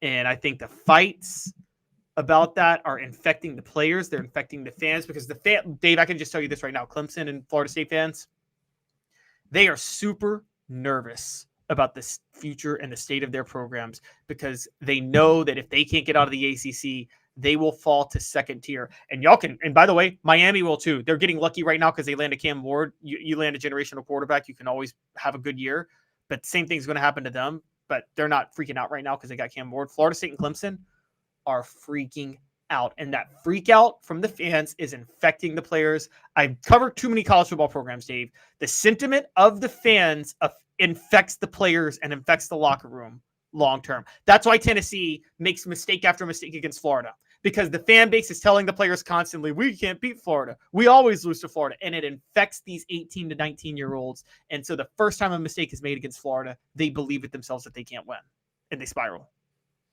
I tend to agree with that. Our stat of the day is up next. Hang with me for 2 minutes, and I'll tell you about the stat of the day, one that Caleb pulled up that is going to blow you away. Also, new poll question on YouTube. I want your serious.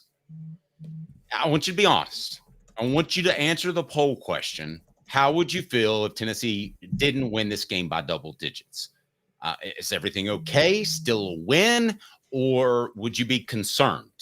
That is on our YouTube page. 2 minutes. We'll discuss. Also, we'll tell you about what's going on in North Carolina recruiting. 2 minutes off the Oak Sports with Caleb Calhoun. I'm Dave Hooker. 5th year, the second and third generations continue Joe Neubert's commitment. His vision of what this business needed to be, we still try to live up to that. If we wouldn't put our family in it, we're not going to put their family in it. If you're going to say that you're doing the best work in Knoxville, now saying it's one thing, producing it and providing it's another. The largest family-owned collision center in Knoxville is Joe Neubert Collision Center. Hi, I'm Rick Terry, and we at Rick Terry Jewelry Designs pride ourselves in the highest quality craftsmanship from a family-owned business here in Knoxville for over 35 years. At Rick Terry Jewelry Designs, we also take pride in being an affordable option for all your game day accessories, especially those fire opals. At Rick Terry Jewelry Designs, we want to be your jeweler every day and especially on game day. Go Vols! Hi, Mike Davis here with City Heating and Air, reminding you to always dare to compare. Our team provides quality local heating and air service, installation, and maintenance across East Tennessee. We use only the best equipment like American Standard heating and air conditioning for your residential, new construction, or commercial needs. Honesty, dependability, and customer satisfaction have been the cornerstones of our business since 1961. City Heat and Air. Dare to compare. When the lights turn on and the game begins, you need a team you can rely on. Ray Varner Ford & Clinton's strong lineup of vehicles is crafted with the same dedication and hard work that drives our community. Experience quality and value in this pre-owned 2023 Ford Expedition Limited 4x4 $67,950, 2017 Ford F-150 Raptor SVT $41,950, 2023 Ford Escape ST Line $28,940. Local you trust, pre-owned vehicles you can afford. Ray Varner Ford, built for the game. The Dave Hooker Show, represented by Banks & Jones, Tennessee's trial attorneys. Play to win, banksjones.com. Who's this guy? Hello, wizard. The Dave Hooker Show, Who? a presentation of Off the Hook Sports, What? YouTube, Apple, Spotify, and the free Off the Hook Sports app. Back to Dave Hooker. All right, welcome back. Tennessee is about an 8.5-point favorite against NC State. Caleb? So the line keeps moving. It's now 8.5. I'm asking you. I'm not the gambler among us, but I assume My understanding was it was still 7.5, but if it's moving to 8.5 now, then guys, remember it started at 5.5. That's insane. Well, I could be wrong. Oh, I could be wrong. So before we go out on a limb here, hit that like and subscribe button. We appreciate that while we figure that out, because I believe Tennessee is 2 touchdowns, probably 17 points better than NC State. And barring now, let's go ahead and get into it. The poll question is up on our YouTube page, and we want you to be a part of it because I think that Josh Heupel gambled a little bit against Chattanooga. And here's how he gambled. I think there were some players, such as Ricky Gibson, that he didn't play because they were slightly banged up, could have played, but why not hold them and be a bit of a surprise for NC State? I think in Gibson's case, it also speaks to Tennessee's depth that they were able to throw somebody else out there. James Pierce only plays 10 plays. Why push him? So you're going to see some guys kind of be X factors and come out of the woodwork. But the question is, do those young guys like Ricky Gibson, who doesn't have a lot of experience, make mistakes? That's the gamble, right, Caleb? Is that they could have used that game time to feel more comfortable. Because the more you play, the better you're going to be. So that is the gamble. And it leads me to, I would be blank if Tennessee didn't beat NC State by double digits. So it's about 50-50. Okay, still a win. Nervous. Vols should win big. Caleb, what would you be? I'd be nervous. Tennessee should win big. They should win by at least double digits. Now, I'm not going to say that they need to win by like 3 scores because that's where I was going. But, you cover college football.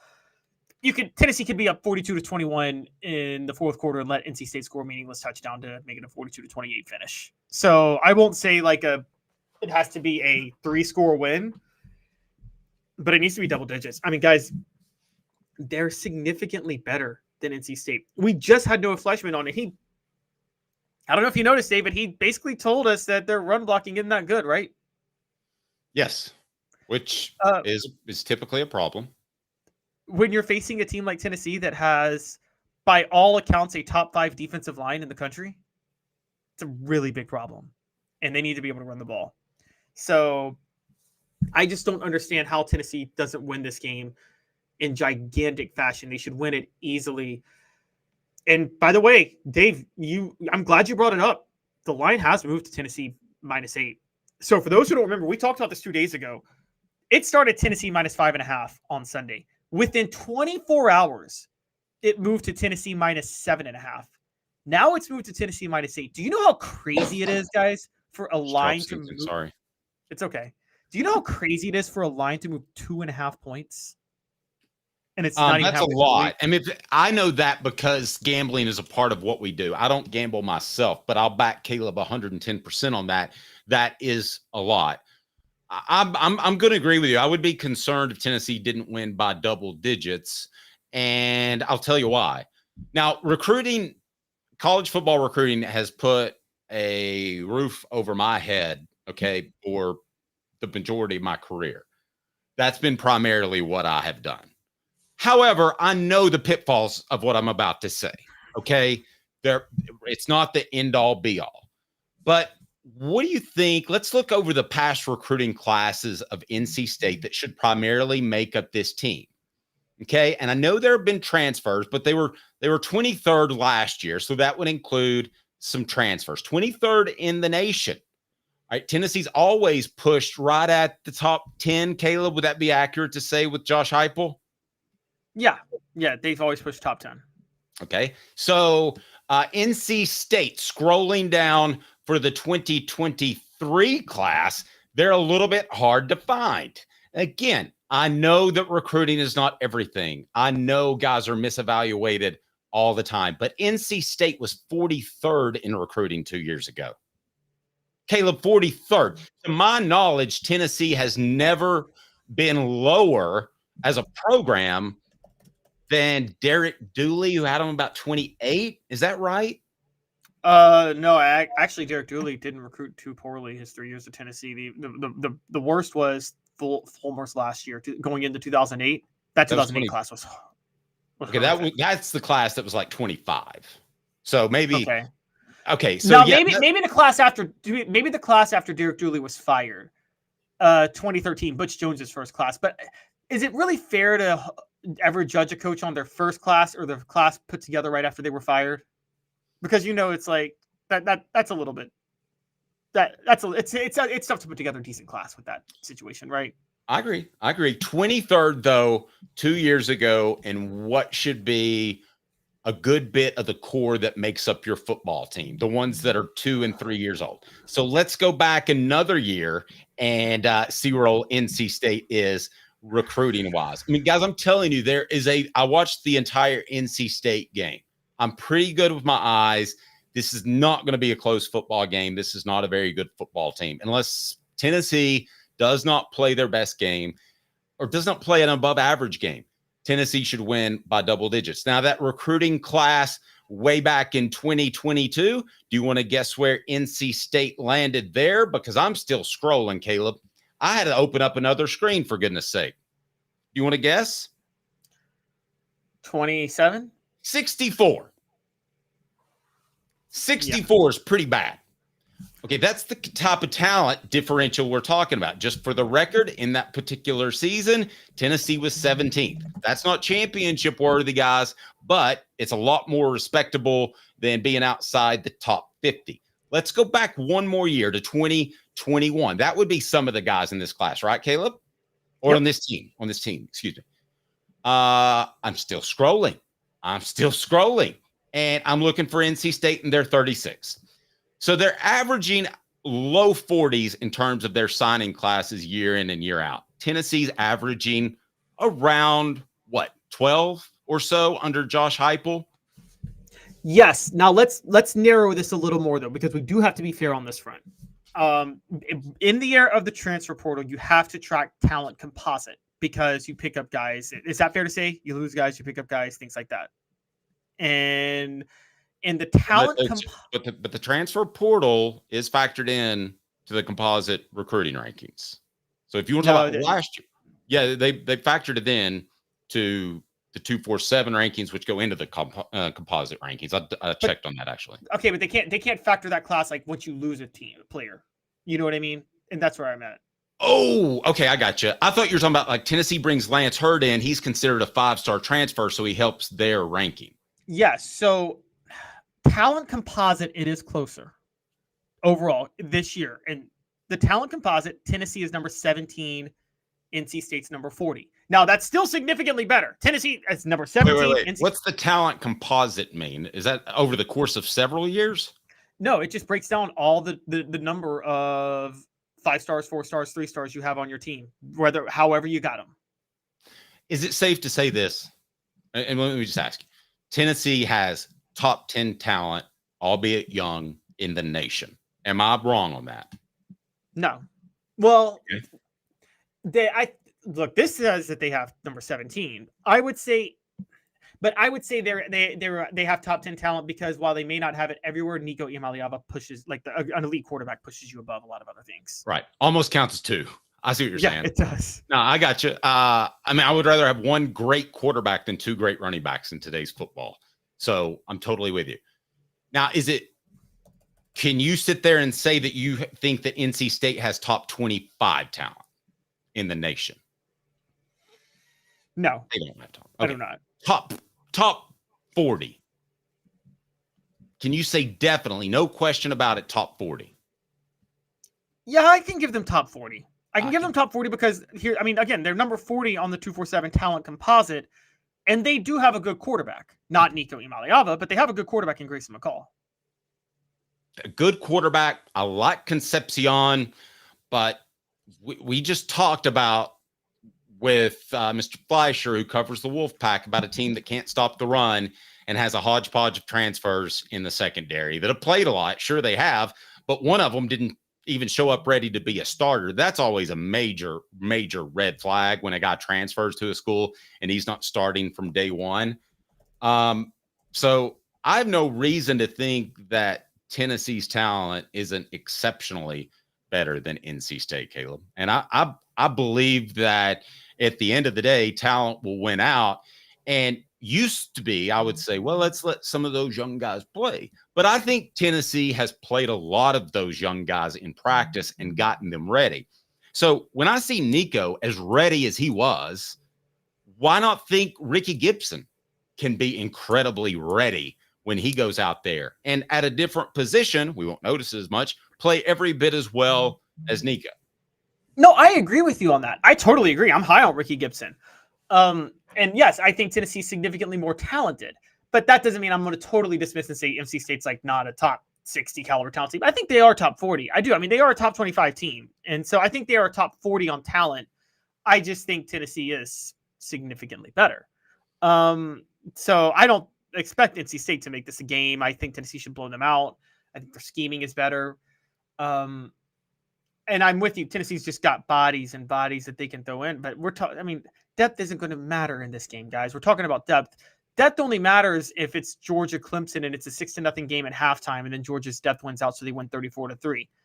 I think Tennessee's going to have this game in the bag by halftime. Okay, that's where you and I disagree. I think depth matters because of the way they rotated receivers last week. I think they're going to do that, and we hinted at that right in between drives. So I think the depth does matter, and they're going to be running at Mach 10 the whole time, and they're not going to have to worry about the receivers getting tired like they used to when they settled on 3. So I think depth does matter, and then the defensive line spot being able to rotate guys in, they're going to be fresh in the third and fourth quarter. So I would disagree with you there. But it's not going to be a game in the third or fourth quarter. The third or fourth quarter is not going to matter. I think Tennessee puts this thing away at halftime, probably. Okay. Well, if that's the case, then we're on the same page.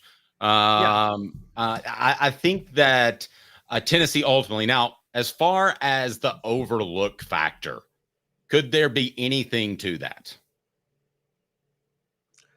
The overlooked factor? Could you overlook NC State because they're not Alabama, Florida, Georgia?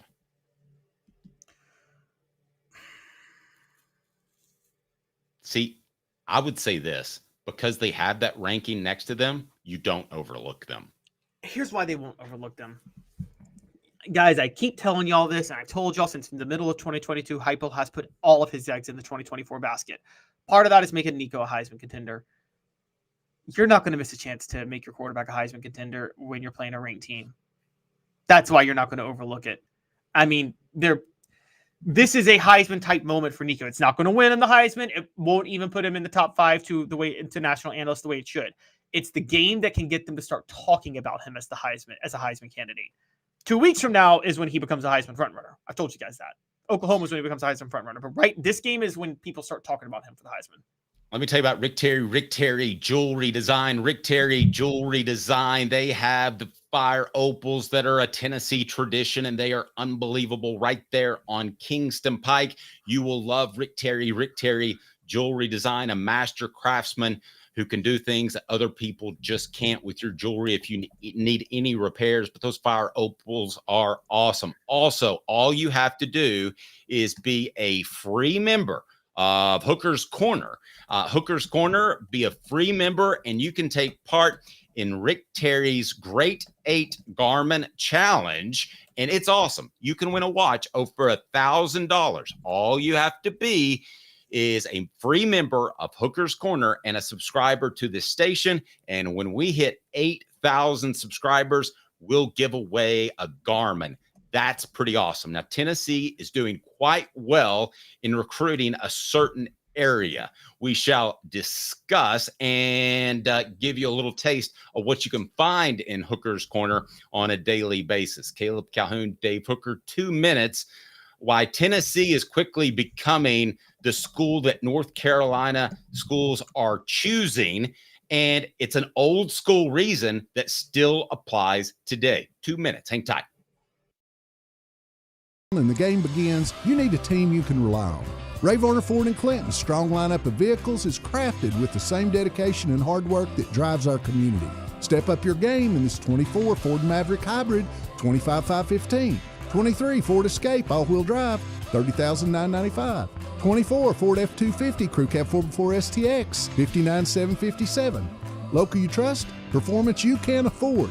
Ray Varner Ford, built for the game. Sports Treasures in North Knoxville is one of the South's largest sports cards and memorabilia dealers, featuring over 10 million sports cards from vintage to modern. Sports Treasures carries a full line of hobby boxes, singles, autographed memorabilia, Tennessee Vol collectibles, fan cave decorations, and so much more. See a museum full of collectibles at Sports Treasures, 4819 North Broadway in Fountain City, and Sports Treasures on Facebook. Sports Treasures, where the real sports fan goes to shop. Have you seen the latest TriStar Hats Co. product? TriStar Hats Co.? What's that? You know, those really cool hats, shirts, tumblers, and even license plates with 3 stars like the official Tennessee flag and stripes like the American flag. Pretty patriotic if you ask me. Ah, gotcha. Seen those. Those are cool. Where can I get them?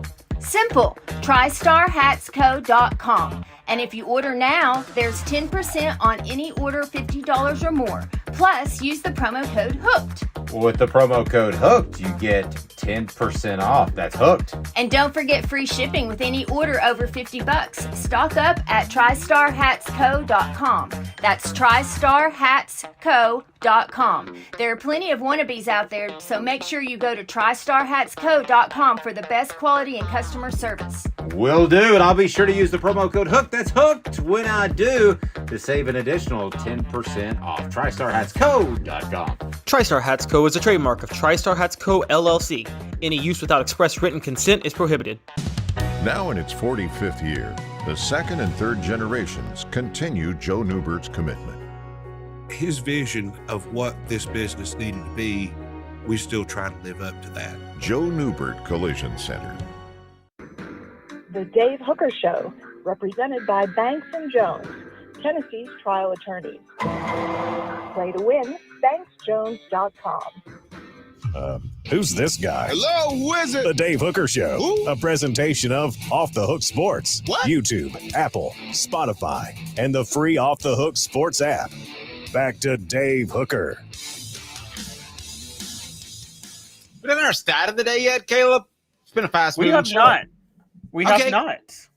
Why don't you go ahead and set us up for the stat of the day? Go ahead and hit us now. Then we're going to talk Tennessee recruiting in North Carolina, and they are hot. Go.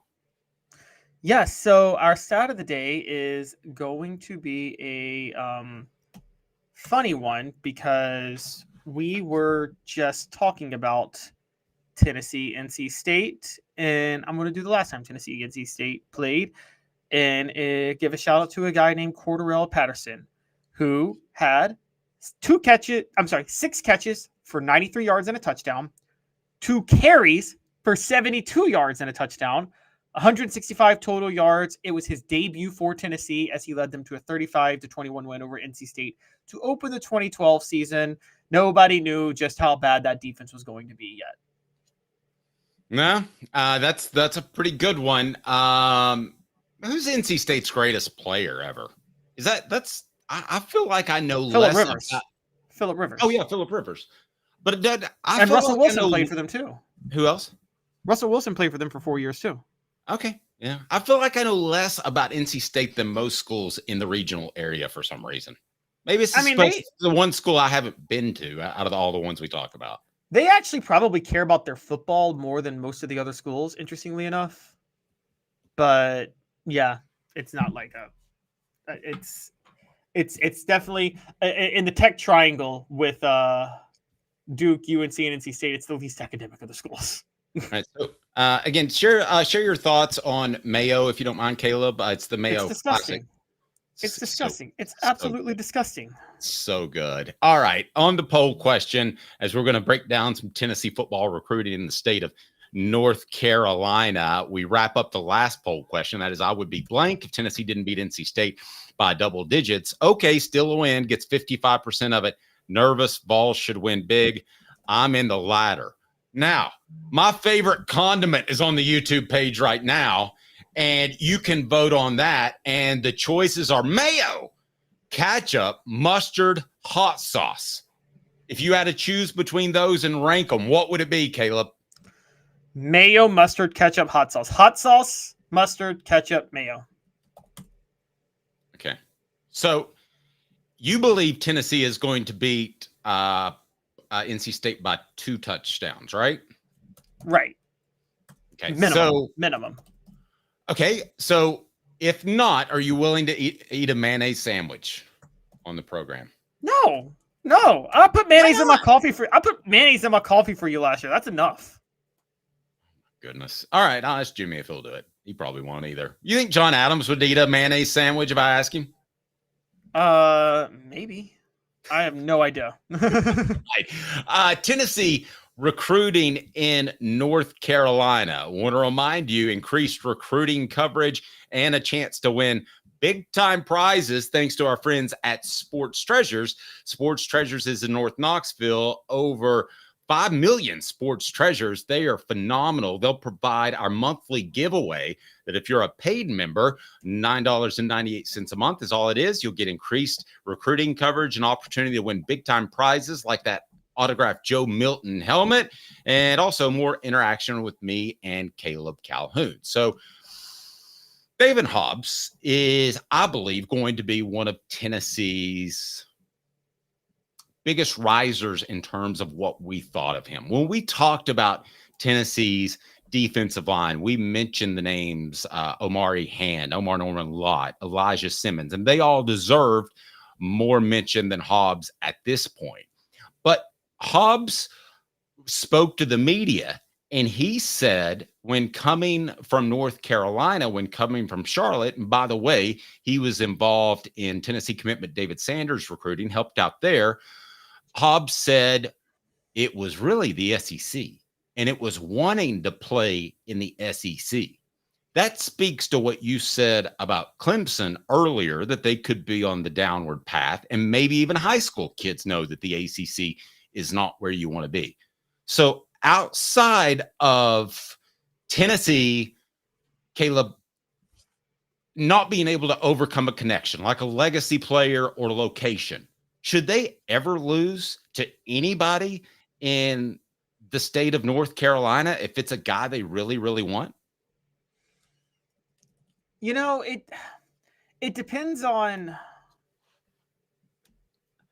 the state of the programs in the moment. Largely, I agree with you. No. And let's not forget that in the 90s, Mac Brown had North Carolina as a top 5 program, and Tennessee still plucked Leonard Little and Sean Bryson out of there. So, it's not like they should ever really struggle with recruiting North Carolina. I think now it's even more pronounced with the gap in the SEC and the ACC. You are right.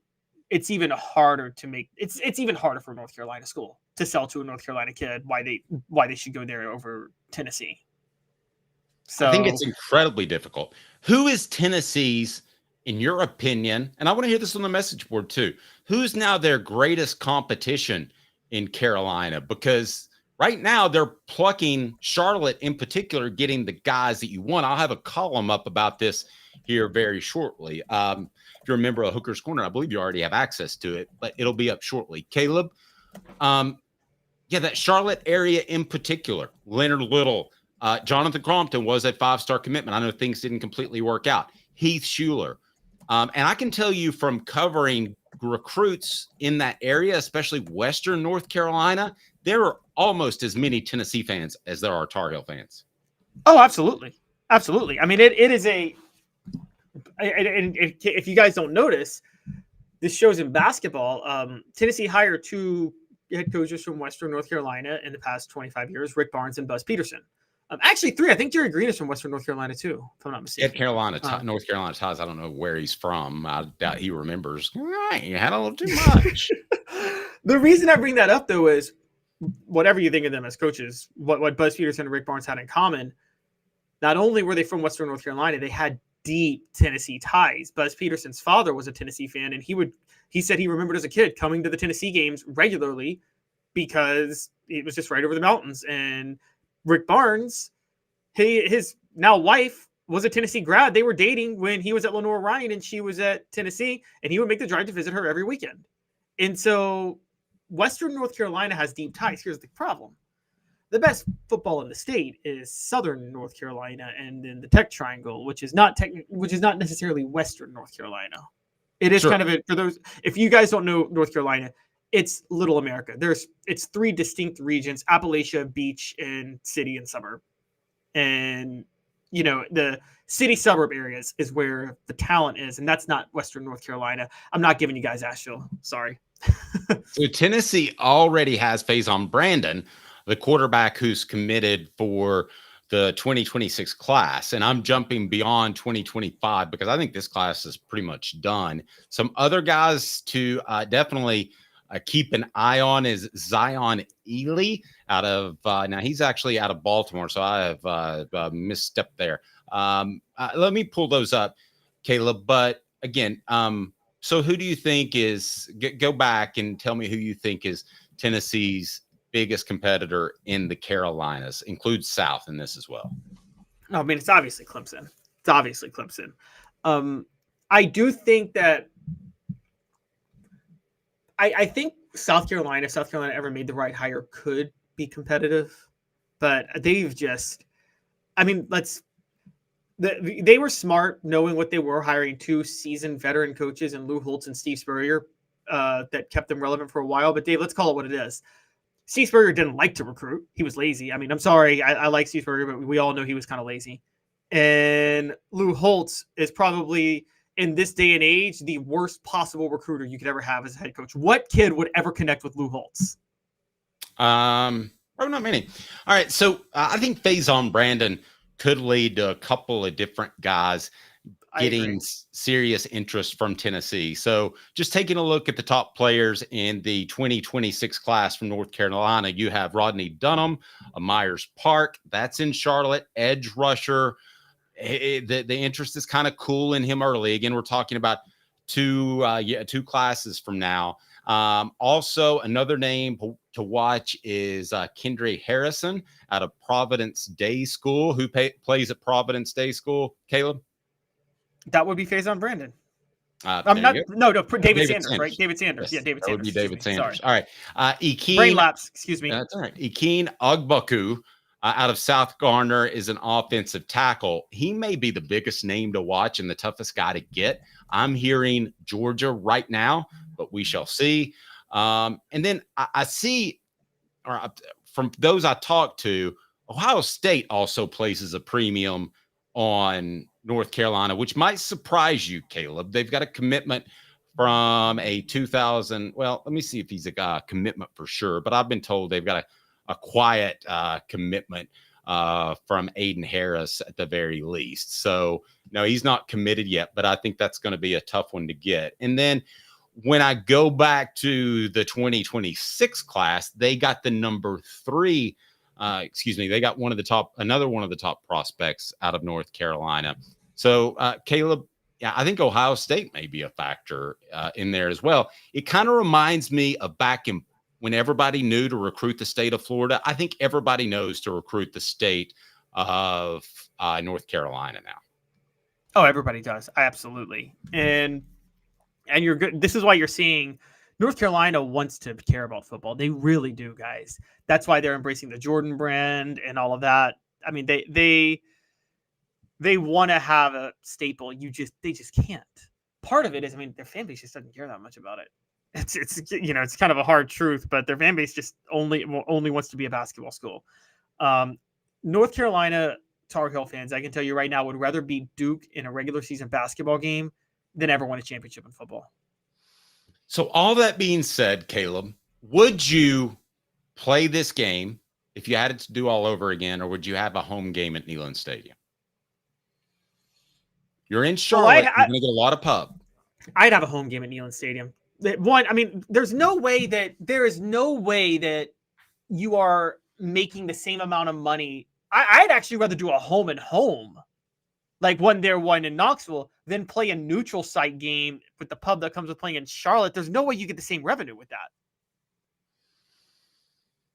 24 hours ago, I wanted it to be in Neyland Stadium. Now I've changed my mind based off the recruiting impacts of it. And I think this is fine. I think it's a good thing to do.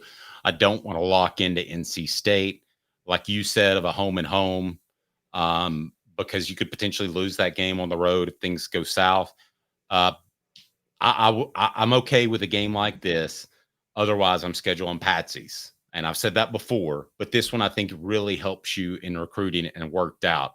But a lot of things had to come through for it to work out. So I wouldn't schedule a bunch of these games in the future, Caleb, because the way it worked out is NC State is not nearly as talented as Tennessee, so Tennessee should win. Portions of the program brought to you by Apex Apparel Group, 15% off your first order if you call Tyler at 865-919-3001 or go to apexapparelgroup.com, apexapparelgroup.com. Caleb, any disagreement on that? Your thoughts, Tennessee moving forward in North Carolina? They need to be the Kentucky basketball of North Carolina. And what I mean by that was there are a lot of fans when Tennessee's basketball team was completely horrible that were Tennessee football fans and Kentucky basketball fans.